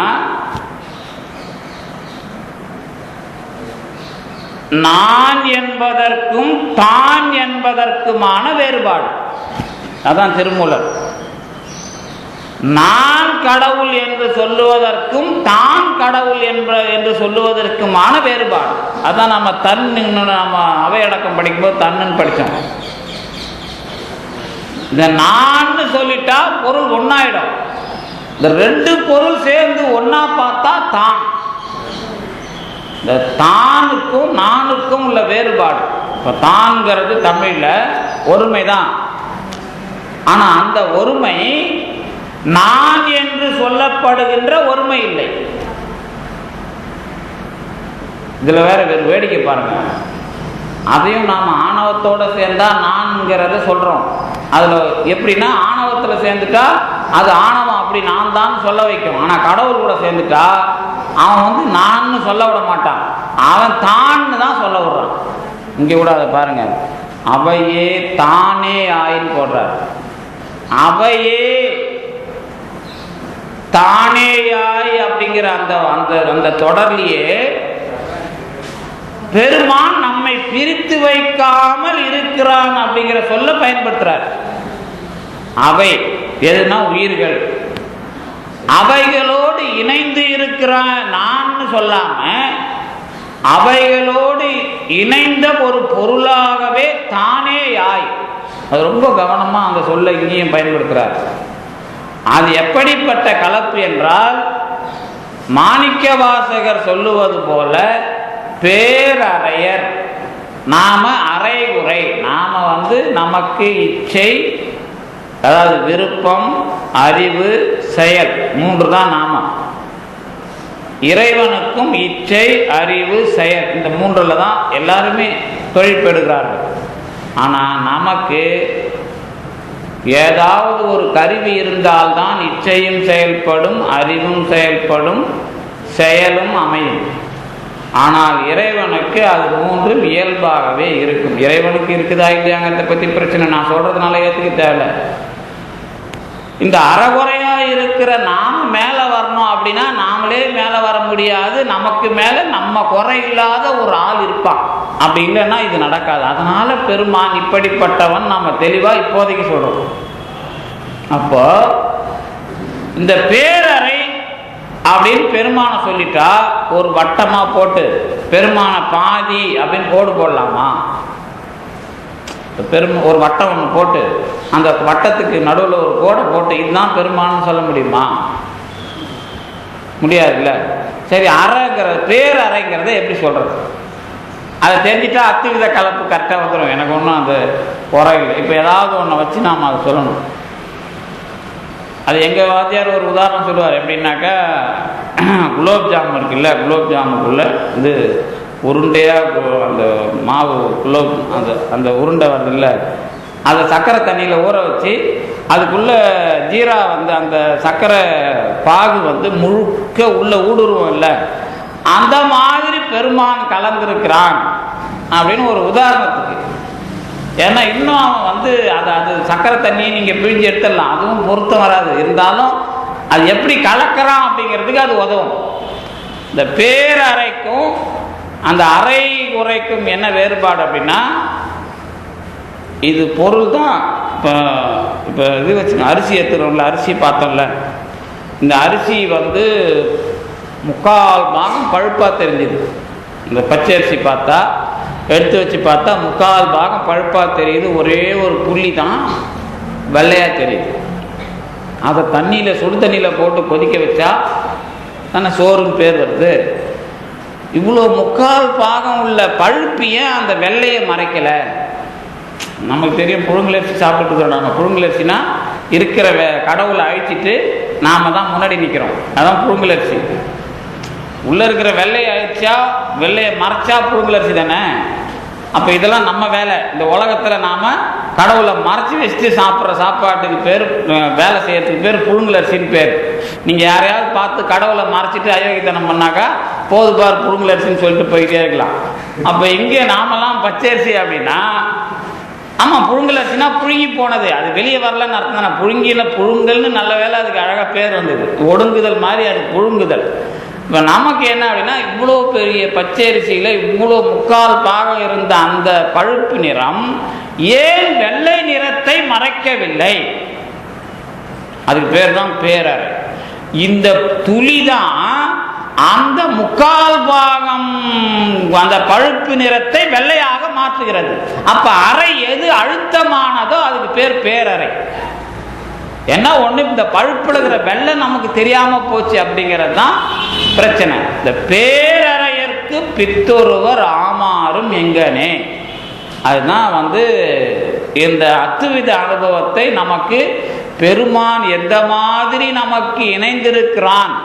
அதுவே முத்தி அனுபவம் வரும்போது நல்லா விரிவாக காமிச்சிடாரு. முத்தி அனுபவம் வரும்போது அது என்னப்பா, அதாவது அது ஒரு பேச்சுக்கு தான். இப்போ என்னை நான் முத்தி அடைகிறேன் அப்படின்னு சொன்னால், மரணமில்லா பெருவாழ் மாதிரி முத்தி அடைகிறேன்னு சொன்னால், நான் என் கையை உங்ககிட்ட கொடுத்தா நான் அல்வாவில் கையை விட்டு வரக்கூடாது.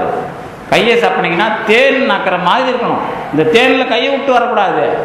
சுத்தமாக குளிச்சுட்டு கையை தப்பி பார்த்தாலும் தேனை சாப்பிட்ற மாதிரி இருக்கணும். ஆமாம், அதான் முத்தி அனுபவம். மாணிக்க வாசகர் சொல்றதுபடி பார்த்தா, ஏற்பு துளைதோறும் பாச்சினன் காண்கிறது உள்ள தெரியும். இப்போ சில பேருக்கு கண்ணை மூடிக்கிட்டு சாக்லேட் சாப்பிட்டா உச்சி மூடிய தூக்குற மாதிரி இருக்குது, அதோட இனிப்பு நாம் நினைக்கிறோம்ல. இதுதான் உள்ள இருக்கிற அனுபவம். இந்த அனுபவம் ஒவ்வொரு எலும்புல இப்போ நீங்கள் ரொம்ப வீக்காக இருந்தீங்கன்னா, இப்போ குளிர் வருதுன்னு வச்சுக்கலாம் ராத்திரியில், இந்த எப்படி எனக்கு தெரியும் அப்படின்னா, நம்ம இந்த பஸ்லெல்லாம் போகிறோம் வரோம்ல, இந்த நல்ல ஏசி அதிகமாக போட்டுருவோம், உடம்புலாம் வலிக்கும். அது எது வரைக்கும் தெரியும்? எலும்பு வரைக்கும் தெரியும். அந்த மாதிரி எலும்புல தேனை விட்டுருக்கிறான்னு தெரியணும் நமக்கு. எலும்புல நமக்கு குளிர் வலி தெரிகிற மாதிரி தேன் உள்ள இருக்குதுன்னு தெரியும்.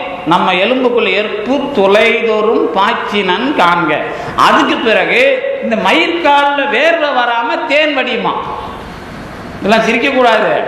தேன் அப்படியே தழும்பும். தேன் அந்த சமயத்தில் இதுக்கு வாசனையை மாணிக்க வாசக பெருமான் எந்த இடத்துல சொல்றாரு, ஆனால் வள்ளலார் சொல்றார், அப்ப கற்பூர நாற்றம் வீசும் அப்படிங்கிறார். இந்த மாதிரி நம்ம உடம்பு முழுக்க இருந்த பெருமான் அனுபவமாக மாத்திரப்பதான் இந்த அத்துவித கலப்பினுடைய உண்மை நமக்கு இலகுவாக வாய்க்கும். மற்ற சமயத்தில் அத்துவிதம்னா படிக்கலாம், தெரிஞ்சுக்கலாம், அவ்வளவுதான். அதுதான் அவையே தானே ஆக ஆதல். இது நல்ல வேளை மாணிக்க வாசகர் சொன்னதுனால இந்த முடியில கூட பெருமான் இருக்கிறான். இன்னும் அதை வள்ளல் பெருமான் என்ன சொல்லுவார்னா, இப்போ நம்ம உட்காந்துக்கிறோன்னு வச்சுங்களேன், ஆரோக்கியமா, நான் ஒன்றும் யாரையும் குறை சொல்லலை, ஒரு முடி நரைச்சி போயிட்டா எனக்கும் ஒரு அண்டத்துக்கும் உள்ள கனெக்ஷன் கட் ஆகிடும் பாரு. இப்போ நான் இங்கே இருக்கிறேன்னு சொன்னால் இப்போ நமக்கும் அது உண்டு. எது உண்டு? இப்போ காலையில் கூட நம்ம இது காரில் வரும்போது பேசிட்டு வந்தோம். நாங்கள் என்னன்னா, அவர் கேட்டார், இந்த உயிர் ஆணுக்கும் பெண்ணுக்கும், அது வெளிப்படையாக சொல்கிறதுல ஒன்றும் தப்பு இல்லை, வகுப்பு முடிஞ்சவொடனே கேட்டாங்க, உயிர் ஆண் பெண் ரெண்டுக்கும் உயிர் வேற வேற தானே? ஆமாம். ஆண் உயிர் வேற, பெண் உயிர் வேற. ஆமாம். ஆண் உயிரும் பெண் உயிரும் சேர்ந்து ஒரு உயிர் வருது, ரெண்டு உயிர் சேர்ந்து ஒரு உயிர் வருதுன்னு கேட்டார் அவர். என்னடா ரொம்ப போகுது, ரெண்டு உயிர் சேர்ந்து எங்க ஒரு உயிர் வருது? ரெண்டு உயிருக்கு அப்பால தானே ஒரு உயிர் வருது. சரி, ரைட். ரெண்டு உயிருக்கு அப்பால ஒரு உயிர் எங்கேருந்து வருதுன்னு கேட்டார். அதுதான் சைவ சித்தாந்தத்தில் இருக்குதே. இப்போ நாம் செத்துட்டோம்னா எங்கே போகிறோம் அப்படின்னா, முதல்ல இந்த நரகம் சொர்க்கம்லாம் நம்ம அவ்வளோ ஈஸியாக தத்துவத்தில் ஒத்துக்கிட்டு கிடையாது. நேரம் ஆகாய மண்டலத்துக்கு போவோம். ஒரு 45 நாள் வரைக்கும் ஆகாயத்தில் மண்டலத்தில் எந்த மழை பெய்யுது, எந்த மேகத்தில் இருந்து நாம் மழை பெய்ய எந்த ஊரில் பிறக்கணும். இப்போ நாம் அமெரிக்காவில் பிறந்தா ஐரோக்கியன் பிறக்கிறதா, தமிழ்நாட்டில் பிறந்தா நல்ல மண்ணு பிறக்கிறதான்னு கடவுளுக்கு தான் தெரியும். அப்போ எங்கே பிறந்தா எப்படி பிறக்கிறது, எந்த ஏரியாவில் பிறக்க வைக்கிறதுன்னு கடவுள் என்ன பண்ணுறாருன்னா, அந்த மேகத்தில் சேர்த்து வச்சு அந்த மேகத்தில் இருந்து நாம் மழையில் பூமிக்கு வரணும். பூமிக்கு நெல்லில் வர்றதா கோதுமையில் வர்றதா அப்படின்னு சொல்லிட்டு அதை முடிவு பண்ணி அந்த ஒரு தாவரத்தில் பழத்திலையோ நெல்லிலையோ ஏதாவது ஒன்றுத்தில் தானியத்தின் மூலமாக ஒரு ஆம்பளைக்கு வரும். அந்த ஆணுக்கு வந்த ஆன்மா பிறகு அது விந்துல அப்புறம் அண்டத்துக்கு போய் குழந்தையா உருவாகும். இதுக்கு பேரு 5 இடங்களில் தங்கி வருகிற பஞ்சாக்கினி வித்தைன்னு பேசுவாங்க. சரிங்க, முடிஞ்சு போச்சு. இந்த ராமன் எப்படி பிறந்தான் அப்படின்னு தெரியுமா? தெரியும். எப்படி பிறந்தான்னா, ராமன் 12 மாதம் கருவில் இருந்து பிறந்தான். ஒரு 12, எல்லாருக்கும் 12 மாதம் தான். இந்த ராமன் மட்டும் அம்மா வயிற்றுலேயே 12 மாதம் இருந்தான். ஏன்னா அவனுக்கு கோசலை ராமன் தான் பேர். அவனுக்கு பேர் பேர் தசரத ராமன்லாம் பேர் கிடையாது. ராமனுக்கு ஏன் அம்மா பேர் அவனுக்கு வருது அப்படின்னு கேட்டா, அவன் அப்பா வயிற்றுக்கே போகல. யாகத்திலிருந்து பால் வருது, பால் அம்மாட்ட கொடுத்தாங்க. 12 மாதம் அம்மா வயிற்றுலயே அவன் பால்ல இருந்து பிறக்கிறான். அப்ப 12 மாதம் கருவிருக்க வேண்டியதுல 2 மாதம் அப்பா கிட்ட இருந்து 10 மாதம் அம்மா கிட்ட இருக்கிற விஷயம் வரும்போது தான் ஒரு உயிர் தான் அது. இந்த உயிர் எந்த சமயத்துல அந்த அந்த பொருள்ல சேரணும் அப்படிங்கிறது பெருமான் பண்ற திட்டம். அதுல ஒன்றும் குறையில்லை. இதுல இன்னொரு நுட்பம் என்ன அப்படின்னா, நான் இதுக்காக அதை சொல்லல, இந்த 12 மாசத்தை வச்சு நாம ஒரு ஆண்டு கணக்கிடுறல்ல, பூமி சுத்துறது, இதெல்லாம் இந்த உலகத்துல நாமும் 12 மாசம் தான் கரு இருக்கிறோம். இது அண்டம் எப்படி நடக்கிறதோ அதே சுழற்சி தான் நமக்கும். அந்த 12 மாசத்துல இன்னும் முக்கியமானது எதுன்னு கேட்டா, எந்த நட்சத்திரத்துல கருத்தரிக்குதோ 10வது மாசம் அதே சர்க்கிள் வரும்போது அந்த நட்சத்திரத்துல அது வெளியே வரும். இயற்கையா வரணும் ஒரு குழந்தைனா, இது நட்சத்திரத்துல கரு இருந்த அதே நட்சத்திரம் அதே லக்னம் தான் முழுமை அடைந்து 10வது மாசத்துல வரும். ஜோதிடர் யாராவது இருந்தா கணக்கு போட்டு சொல்லுவாங்க, தெரியும் உங்களுக்கு. இந்த கரு உயிர்த்த லக்னமும் நட்சத்திரமும் அந்த அந்த 10வது மாசத்துல தான் ஒரு சுற்று முழுசா வரும். அந்த அன்னைக்கு பிறந்தா இந்த லக்னம் அந்த லக்னம்லாம் மாறாது. அப்ப எழுதுற ஜாதகம் சரியா இருக்கும். இந்த அறகுறையா பிறக்கிறதுக்கு தான் ஜாதகம் நாம சரியா எழுத முடியாது. ஏன்னா கரு உயிர்த்து 10 மாசம் நிறைவா இருந்து குழந்த குழந்தைக்கு தான் அந்த கணக்கு கரெக்டா வரும். இப்போ 10 மாசமும் 12 மாசமும் அண்டத்தில் உள்ளது பிண்டத்தில்ங்கிற கணக்கோட சேருதுன்னு சொன்னா இது என்ன நம்ம திட்டமா? அது மனுஷனுக்கு மட்டும்தானே இந்த திட்டம், மற்றவங்களுக்கு இது கிடையாது இல்ல, மிருகத்துக்கு இது கிடையாது இல்ல. அப்ப அவையே தானே அவன் அவள் அதுங்கிறத எப்படி மெய்கண்டார் கணக்கிட்டாருங்கிறதுக்கு இதுலயும் பதில் இருக்குது. அதுக்கு அந்த விஷயம் வராது. எதுக்கு? அக்கிரிணையில வர்ற பிறப்புக்கு இதெல்லாம் வராது. உயர்திணையில பிறப்புக்கு மட்டும்தான் அண்டத்தில் உள்ளவன் நீ பிண்டத்தில்ங்கிற ஞானம் வரணும். அப்போ அண்டத்தில் உள்ளவன் தான் பிண்டத்தில் இருக்கிறான்னா இந்த அத்துவித கலப்பு தான் மாயை அத்துவிதம். இந்த மாயை அத்துவிதத்தை கலந்து ஆன்மாவில் இருக்கிற இறைவனோடு கலப்பதுதான் மெஞ்ஞான தானுவினோடு அத்துவிதம் ஆகும் நாள். அதுதான் மாணிக்க வாசகர் பேசினது. இந்த இறைவன் இருக்கு ஆன்மாக்களாகவே இணைந்திருக்கிறான் அப்படிங்கிறது நாம இந்த அவையே தானேயாங்கிறதுல படிக்கிறது. இதுக்கு நாம இந்த மாதிரி புரிஞ்சுக்கிறதுங்கிறதோட கூட அதுக்காக வச்ச சொல் தான் உள்ளம் அப்படிங்கிறது நம்ம ஏற்கனவே அதை சொல்ல வச்சு பார்த்துருக்கிறோம். இந்த உதாரண வெண்பா வகையில் அந்த வெண்பா கொஞ்சம் நமக்கு முக்கியமானது. எது? இந்த உள்ளம் என்ற சொல்லை எப்படி பயன்படுத்துகிறோம் அப்படின்னு மெய்கண்டார் சொல்ற அந்த வெண்பா கொஞ்சம் ரொம்ப முக்கியமானது. அது இந்த நூற்பாங்கீழ வர்றது தான். எந்த நூற்பா? இந்த 2வது நூற்பாங்கீழ வர்ற முதல் வெண்பா. கட்டும் உறுப்பும் கரணமும் கொண்டு உள்ளம். முதல்ல அந்த பேரை இங்கே தான் பயன்படுத்துறார். கட்டும் உறுப்பும் கரணமும் கொண்டு உள்ளம் இட்டது ஒரு பேர் அழைக்க. இட்டது ஒரு பேர் அழைக்க என் என்றாங்க. என்ன அப்படின்னு கேட்டு அவன் உளமாகில்லான் உளன் அவன் ஆமாட்டாது அவன் உள்ளனுமாய் அல்லனுமாம் அங்கு. இந்த 2வது வரை கொஞ்சம் திருப்பி திருப்பி போட்டு நம்ம கேட்கறது கொஞ்சம் கஷ்டமா இருக்கும். அதாவது அவன் உளமாகில்லான் உளம் அவன் ஆகில்லான் அவன் உளமாய் அல்லனுமாம் அங்கு. ரொம்ப அழகா ஆன்மாவாக இறைவன் எப்படி இருக்கிறாங்கிறதுக்கு இந்த பாட்டு ரொம்ப முக்கியமான பாட்டு. அது நமக்கு இப்ப நாளைக்கு தேவைப்படாது. அது நம்ம சொன்னதுதான். இறைவன் உள்ளமாக இருக்கிறானா உள்ளம் இறைவனாக ஆகுமா? இறைவனே எப்படி உள்ளமாக ஆகி உள்ளம் அல்லாதவனாகவும் இருக்கிறான் அப்படிங்கிறதான் அதுல. இறைவன் உள்ளமாக ஆவானா? ஆக மாட்டான். உள்ளம் இறைவனாக ஆகுமா? ஆகாது. ரெண்டும் வேற வேற. அவன் உள்ளமாக ஆகி அல்லலுமாக இருப்பதுதான் அத்துவிதம். அதுதான் உள்ளம். அவ்வளவுதான். அது நேரா அந்த பொருள் வந்துருச்சு. நம்ம என்ன அப்படின்னா உள்ளம். நம்ம இதை தொடக்கத்திலிருந்து பார்த்ததுனால இது நமக்கு எளிமையா அமைஞ்சிருது, ஒன்றும் பிரச்சனை இல்லை. அன்னைக்கு தூக்கத்தை வச்சு நம்ம பார்த்ததுனால இந்த உள்ளம் அப்படிங்கிறது ஆன்மாவுக்கான பெயர்.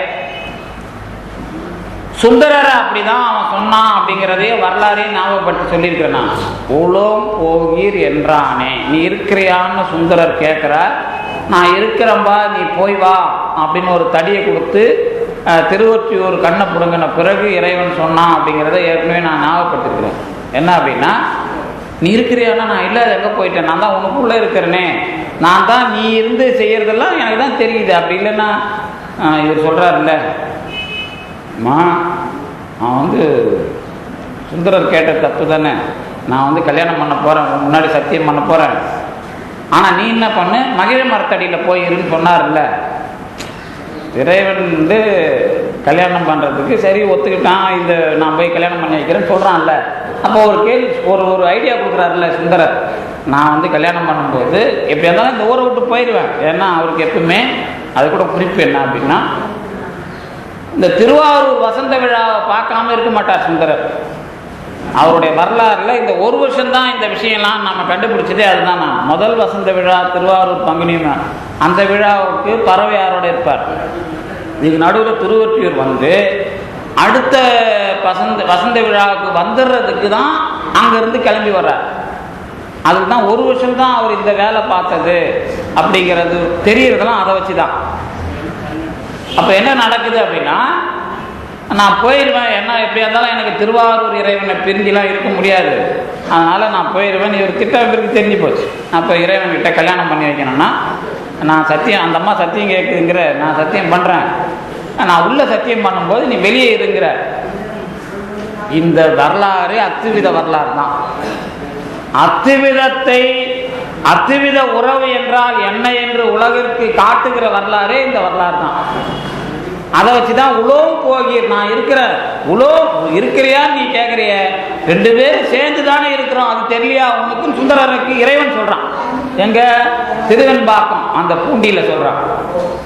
முதல்ல நீ வெளியே இருன்றாரா, அப்புறம் என்ன பண்றாரு, இவர் அங்க போயிட்டு இவன் இப்படி பேசுறான், நாம இல்லாத இடம் எங்க இருக்குது, இவர் இப்படி பேசுறாரு அப்படின்னு சொல்லிட்டு, சரி இவருக்கு நாம பாடத்தை இப்படி அவர் போற வழியிலேயே கற்றுக் கொடுப்போம் அப்படின்னா, அம்மா நீ போய் என்ன பண்ண, உள்ள இறைவன் இருக்கிறான், அதனால நான் வெளியே வந்து நீ சத்தியம் பண்ண, நீ கேளுன்னு இவர் சொல்லி விட்டுறாரு. இந்த டெக்னிக்கை பாருங்க. உள்ள இருக்கக்கூடாதுன்னு சுந்தரர் சொல்ற, அவன் என்ன சொல்றான், உள்ள இறைவன் இருக்கிறான், நீ அவன் எதிர சத்தியம் பண்ணக்கூடாது, இப்படி மாத்தி கேளுங்கிற. 2 விஷயமே வேடிக்கையான விஷயம்தான். ஏன்னா 2 இடத்துலயும் அவன் இருக்கிறான் அப்படிங்கிறதான். இந்த 2 பேரையும் இந்த மாதிரி மாத்தி மாத்தி சொல்லி அத்துவிதம்னா என்னன்னு காட்டுறான். இருக்குதான்னா இருக்கிறான், இல்லைன்னா இல்லை, உலமாய் அல்லனுமாய், இருக்கிறவனாகவும் இல்லாதவனாகவும். இந்த வரலாறே உங்களுக்கு அத்துவித வரலாறு தான். இந்த வரலாறு நீங்க எப்படி ரசிச்சீங்கன்னு நமக்கு தெரியாது. ஆனா இந்த வரலாறை ரசிச்சா இந்த சிவஞான போத வரிக்கு அதான் அர்த்தம். இந்த சிவஞான போத வரியில் என்ன வருது, கடைசி வரி, அவன் உலமாய் அல்லனுமா ஆங்கு, இருக்கிறவனாவும் இருக்கிறான், இல்லாதவனாவும் இருக்கிறான். இருக்கிறவன் நீ இல்லாத இருன்னு சுந்தரர் கேட்கிறார். அதனால சுந்தரருக்கு அது பறவையா இருக்கு, நான் இல்லாதவன், அதனால நீ அங்க, நான் மகிழ மரத்தில் இருக்குமா, நீ ஏன் எதிர பண்ண வேணாம், அங்க பண்ணுன்னு என்ன அர்த்தம், நான் அல்லன், இங்க உள்ளன். யாருக்கு, சங்கிலியாருக்கு. சுந்தரருக்கு இங்க இல்லன், அங்க உள்ளன். புரியுதா அது அர்த்தம்? 2 பேருக்கும் கிராஸ் போட்டாச்சு. இவங்களுக்கு இல்லன், அந்த இடத்துல உள்ளன், அவருக்கு அங்க இல்லன், இவங்களுக்கு இங்க உள்ளன். அப்ப 2த்துக்கு என்ன அர்த்தம், இருக்கிறான் இல்ல. இதுனா போவோம் போவாது நம்மளை ரொம்ப படம் பாதிச்சிருச்சு இல்ல, அந்த மாதிரியான விஷயமா இருக்குது அப்படின்னு நினைக்க வேணாம். ரொம்ப தெளிவான விஷயம். சங்கிலியாருக்கு இறைவன் உள்ளே இருக்கிறான் அப்படின்னு ஏன் எதிர பண்ண வேணாம், ஏன் எதிர பண்ண வேணாம் அப்படின்னு, சத்தியம் பண்ண வேணாம் அப்படின்னு சொல்லிட்டு, யார் எதிர சத்தியம் பண்றான், பண்ணுன்னு கேளுங்கிறாரு. மகிழ மரத்தடியில பண்ண சொல்லு, நம்ம முன்னாடி பண்ண வேணாம், கோயிலில் பண்ண வேணாம்னு சொல்லு சங்கிலியார்ட்ட சொல்லிடுறார். சங்கிலியாரை பொறுத்த வரைக்கும் என்ன, மகிழ மரத்தடியில் பெருமான் இல்லை, உள்ளே இருக்கிறான். சுந்தரருக்கு என்ன அப்படின்னா, நீ அங்க போயிரு, நான் இங்க சத்தியம் பண்ணிக்கிறேன் அப்படின்னு. அவரை பொறுத்த வரைக்கும் உள்ள இல்லை, வெளியே இருக்கிறான். இப்ப இருக்கிறாங்கிறது தான் சுந்தரருக்கு உண்மை. இந்த மாதிரி இருக்கிறான் இல்லைன்னு ஒரு இடத்துலயே நடக்குதா இல்லையா? நான் இதை ரொம்ப 2 பேரை நீங்க பண்றது இல்லை. இப்போ சுந்தரரும் சங்கிலியாரும் அங்க நிக்கிறாங்க. ஒரே இடத்தில் பெருமான் இருப்பவனாகவும் இல்லாதவனாகவும் தொழிற்படுகிறான். இந்த உறவுக்கு பேர் தான் அத்துவித உறவு. ஆன்மாவிலே இருப்பவனாக உள்ளமாகவும் இருக்கிறான், உள்ளமாக இல்லாதவனாகவும் ஆகிறான். இந்த 2மே ஒரே இடத்தில் பெருமான் இருக்கிற அவையே தானேயாய். இப்ப அவையே தானேயாய்ங்கிறதுக்கு இப்ப என்ன அர்த்தம் வருது, அவையே தானேயாய்ங்கிறதுக்கு இப்ப என்ன அர்த்தம் வருது, அவையே தானேயாய்ங்கிறதுக்கு இப்ப என்ன அர்த்தம் வருதுன்னா, இந்த இருக்கிறவனாகவும் இல்லாதவனாகவும் இருக்கிறான்னு சொன்னா அந்த பொருளாகவே இருக்கிறான்னு சொல்லலாமான்னு கேட்டா, அந்த பொருளாகவே இருக்கிறான் அப்படிங்கிறதுல என்ன குறை, என்ன குறையாதுல, அந்த பொருளாகவே இருக்கிறான் பெருமான்னா என்ன குறை, அது எப்படி இப்ப நான் சொல்லிட்டேன், புத்தகம் மாதிரியே இருக்கிறாங்கிறது பிரச்சனை இல்லை. அப்ப அந்த பொருள் இருக்குதா இல்லையா? அந்த பொருள் இருக்கிறதா இல்லையா? இருக்கு இல்ல? அந்த பொருள் இல்லாம இருக்கா? அந்த பொருள் இல்லாமலாம் இல்லை. என்னைக்கும் அந்த பொருளை பத்தியே இப்ப பிரச்சனை இல்லை. பெருமானை வச்சுதான் இப்ப பிரச்சனையே. பெருமான் எந்த பொருளிலேயும் கலந்து அவன் இல்லை என்று சொன்னால் அந்த பொருள் இல்லை. அப்ப அந்த பொருள்ல இருக்கிறான் அப்படின்னா அவையாக இருந்து அந்த பொருளின் இயக்கத்தில் இருக்கிறவன் தானாகவும் இருக்கிறான். தானாகவும் இருக்கிறான்னா என்ன அர்த்தம் அப்படின்னா, அந்த பொருளினுடைய இயக்கத்தில் பாதிப்பு இல்லாமல் இருக்கிறான்.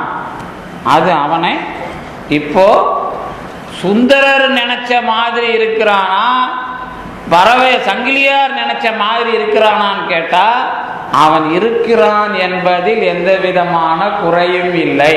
ஆனால் சுந்தரருக்கு இப்பொழுது என்ன வருகிறது? ஆமா, பாதிப்பு வருகிறது. அப்போ அவையே தானேயாங்கிறதுல அடுத்தது என்ன வரும் அப்படின்னா, இருவினை என்ற ஒரு விஷயம் தொடங்குகிறது.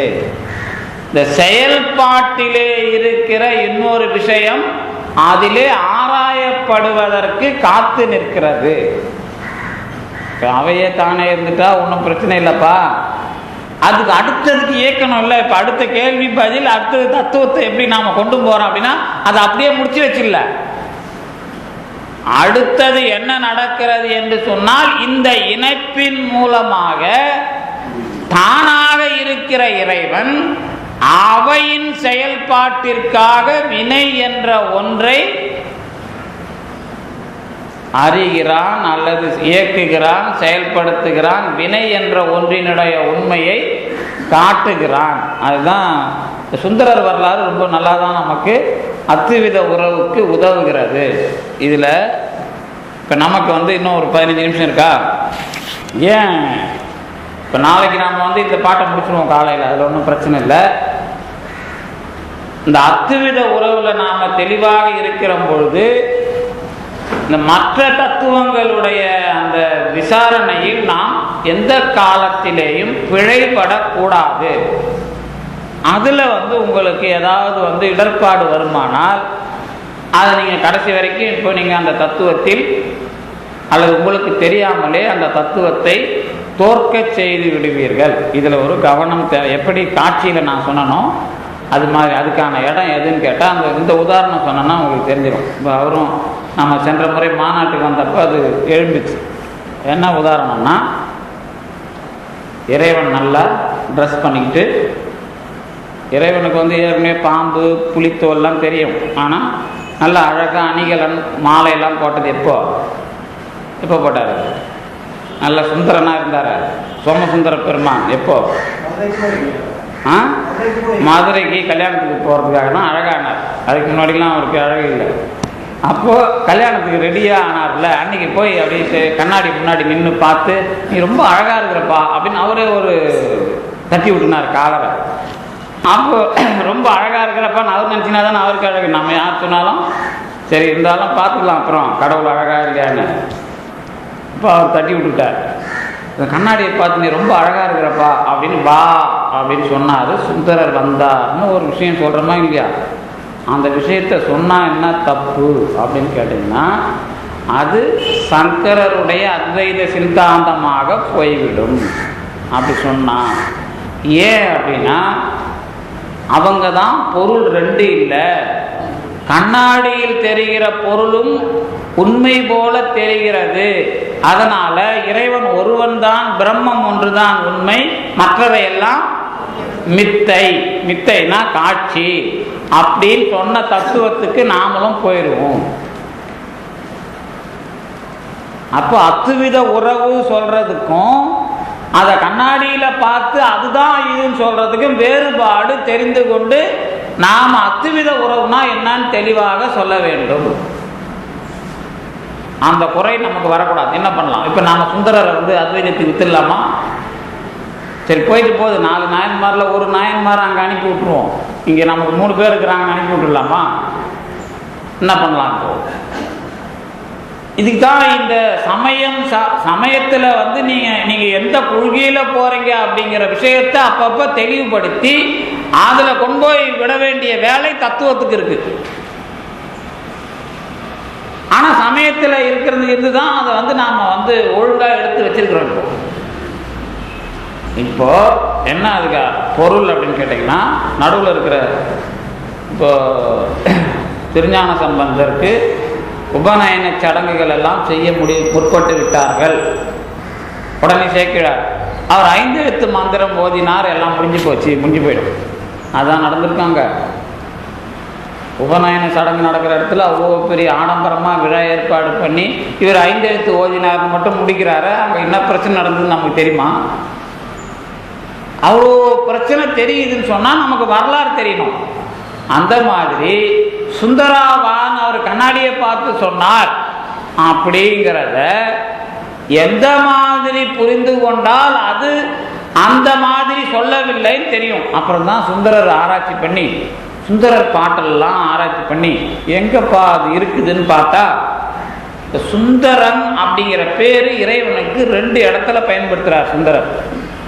சுந்தரர் அப்படிங்கிற பேரை சுந்தரமூர்த்தி சுவாமிகளே 2 இடத்துல பயன்படுத்துகிறார். 100 பதிகத்தில் நமக்கு கிடைக்கிறதுல இந்த 2 இடத்துல சுந்தரன் அப்படிங்கிற பேரை பயன்படுத்துகிறார். எங்கெங்க பயன்படுத்துகிறாருன்னா,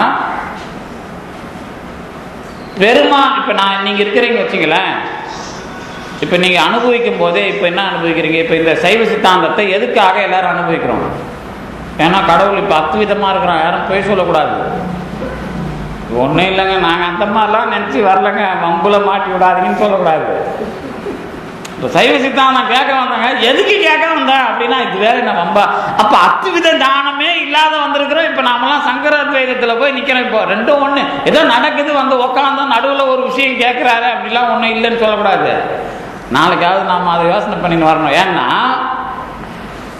நான் இப்போ நீங்க எதை நினைத்து இப்போ இது தெரிஞ்சு போச்சு, சைவ சித்தாந்தம் தெரிஞ்சு போச்சு, அதுக்கப்புறம் என்ன கேட்கலாம்?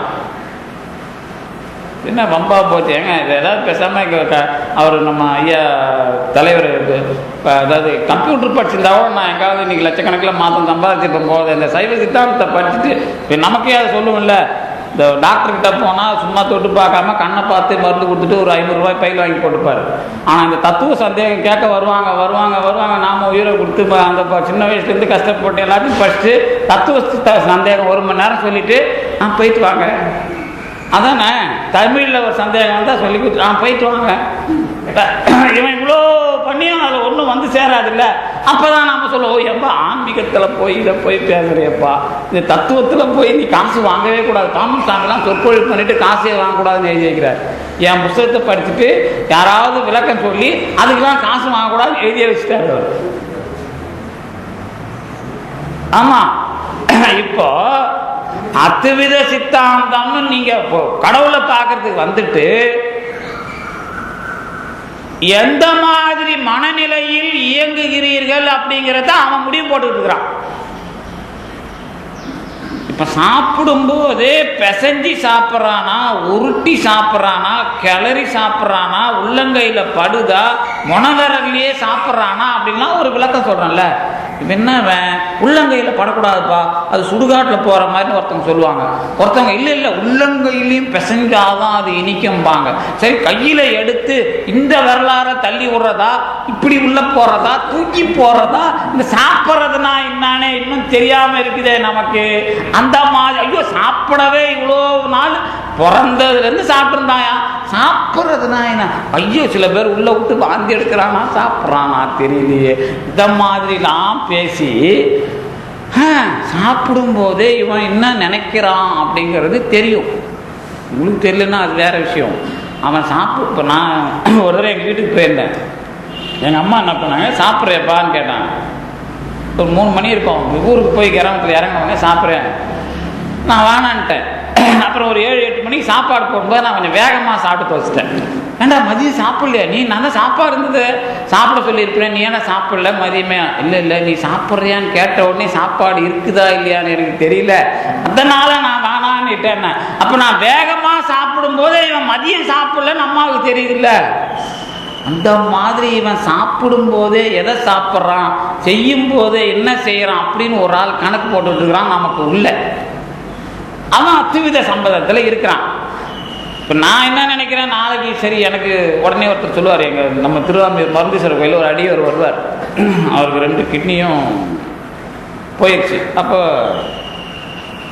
கிட்னி வந்து ஒரு கிட்னி டிரான்ஸ்பிளான்ட் பண்ணார், அப்புறம் வேலை செஞ்சுது. நான் இப்போ 4 கிட்னி இருக்குது அவர் வயிற்றுக்குள்ளே.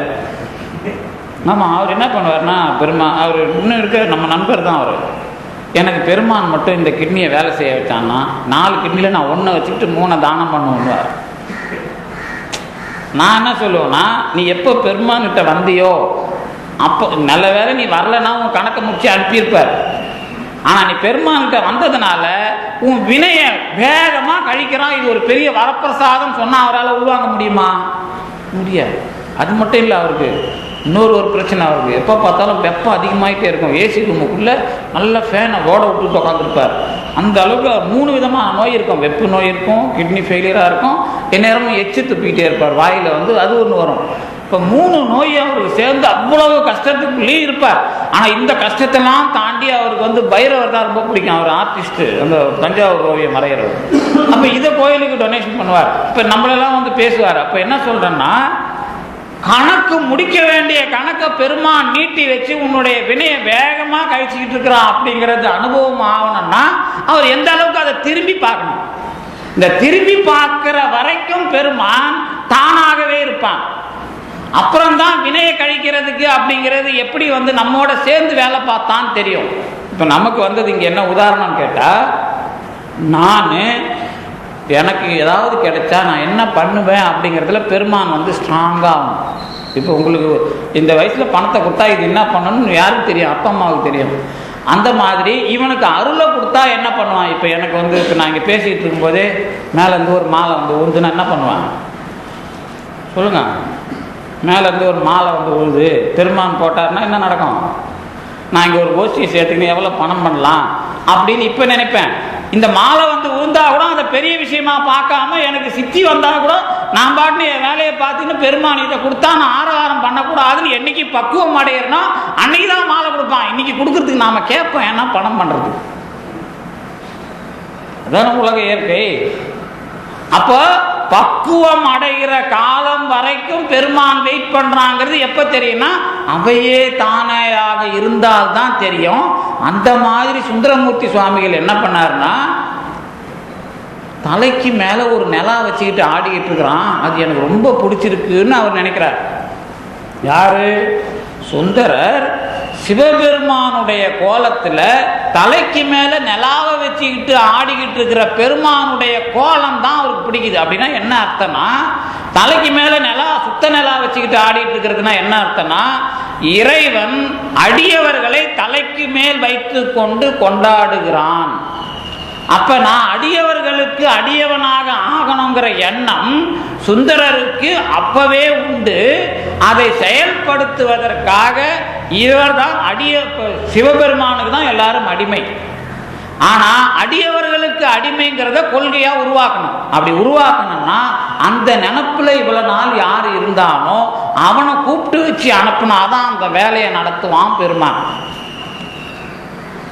அப்போ சுந்தர கோலங்கிறது அத்வைதங்கிறது என்னன்னா கண்ணாடி மாதிரி வர்றது. இப்போ திருவாரூர்ல கண்ணாடி வச்சுதான் நீங்க வழிபடணும். திருவாரூர் போனா படிமக்கல வழிபாடுன்னு பேர் இருக்கு. படிமக்கல வழிபாடுனா என்ன அப்படின்னா, சாமிக்கு பின்னாடி ஒரு கண்ணாடி இருக்கும், அது வேற. நீங்க போகும்போது ஒரு கண்ணாடி வாங்கி போய் கொடுக்கணும். அப்படின்னா என்னுடைய ஆன்மா அல்லது நான் எதை நினைக்கிறோனோ அந்த எண்ணத்தை கொண்டு போய் கொடுக்கணுங்க. திருவாரூர் பெருமான்னா யாருன்னு கேட்டா, யாழ்ப்பாணத்திலிருந்து வந்தாலும் அந்த ஊர் பெருமான், நல்லூர்ல இருந்து போனாலும் அந்த ஊர் பெருமான், விருதாசலத்திலிருந்து போனாலும் அந்த ஊர் பெருமான், அல்லது வந்து சிங்கப்பூர்ல இருந்து போனாலும் அந்த ஊர் பெருமான். யார் எந்த ஊரில் இருந்து வருகிறார்களோ அந்த ஊர் பெருமானே காட்சி தருகிறவன் தான் ஆரூர் பெருமான். அப்படின்னா என்னன்னா, என் எண்ணத்தை கொண்டு போய் அங்க வைக்கணும்னு அர்த்தம். என் எண்ணத்தை பார்த்து அவன் உனக்கு என்னவோ அதை செய்வான். அங்க போய் நீங்க கேட்கறதுலாம் நடக்காது. உங்க எண்ணத்தை பார்த்து தான் கணக்கு போடுவோம் ஆரூர் பெருமான். அப்ப எண்ணத்தை தான் படிமக்கள வழிபாடுன்னு சொல்றோம். அப்ப மாயைங்கிறது அத்வைதி சொல்ற மாதிரி மித்தை கிடையாது. என்னுடைய எண்ணத்திற்கான பிறப்புன்னு சொன்னா அத்துவித உறவு. அத்துவிதங்கிறது கண்ணாடியில பார்க்கிற மாயை கிடையாது. என்னுடைய எண்ணத்தை செயல்படுத்துகிற இறைவனுடைய இணைப்பு. இந்த மாதிரி அத்துவித நிலையை அவையே தானேயா என்பதாக புரிந்து கொள்ள வேண்டும் என்று சொல்லி நாளை மீண்டும் இது பற்றி நாம் அறியலாம் என்று சொல்லி விடைபெறுகின்றேன். நன்றி, வணக்கம்.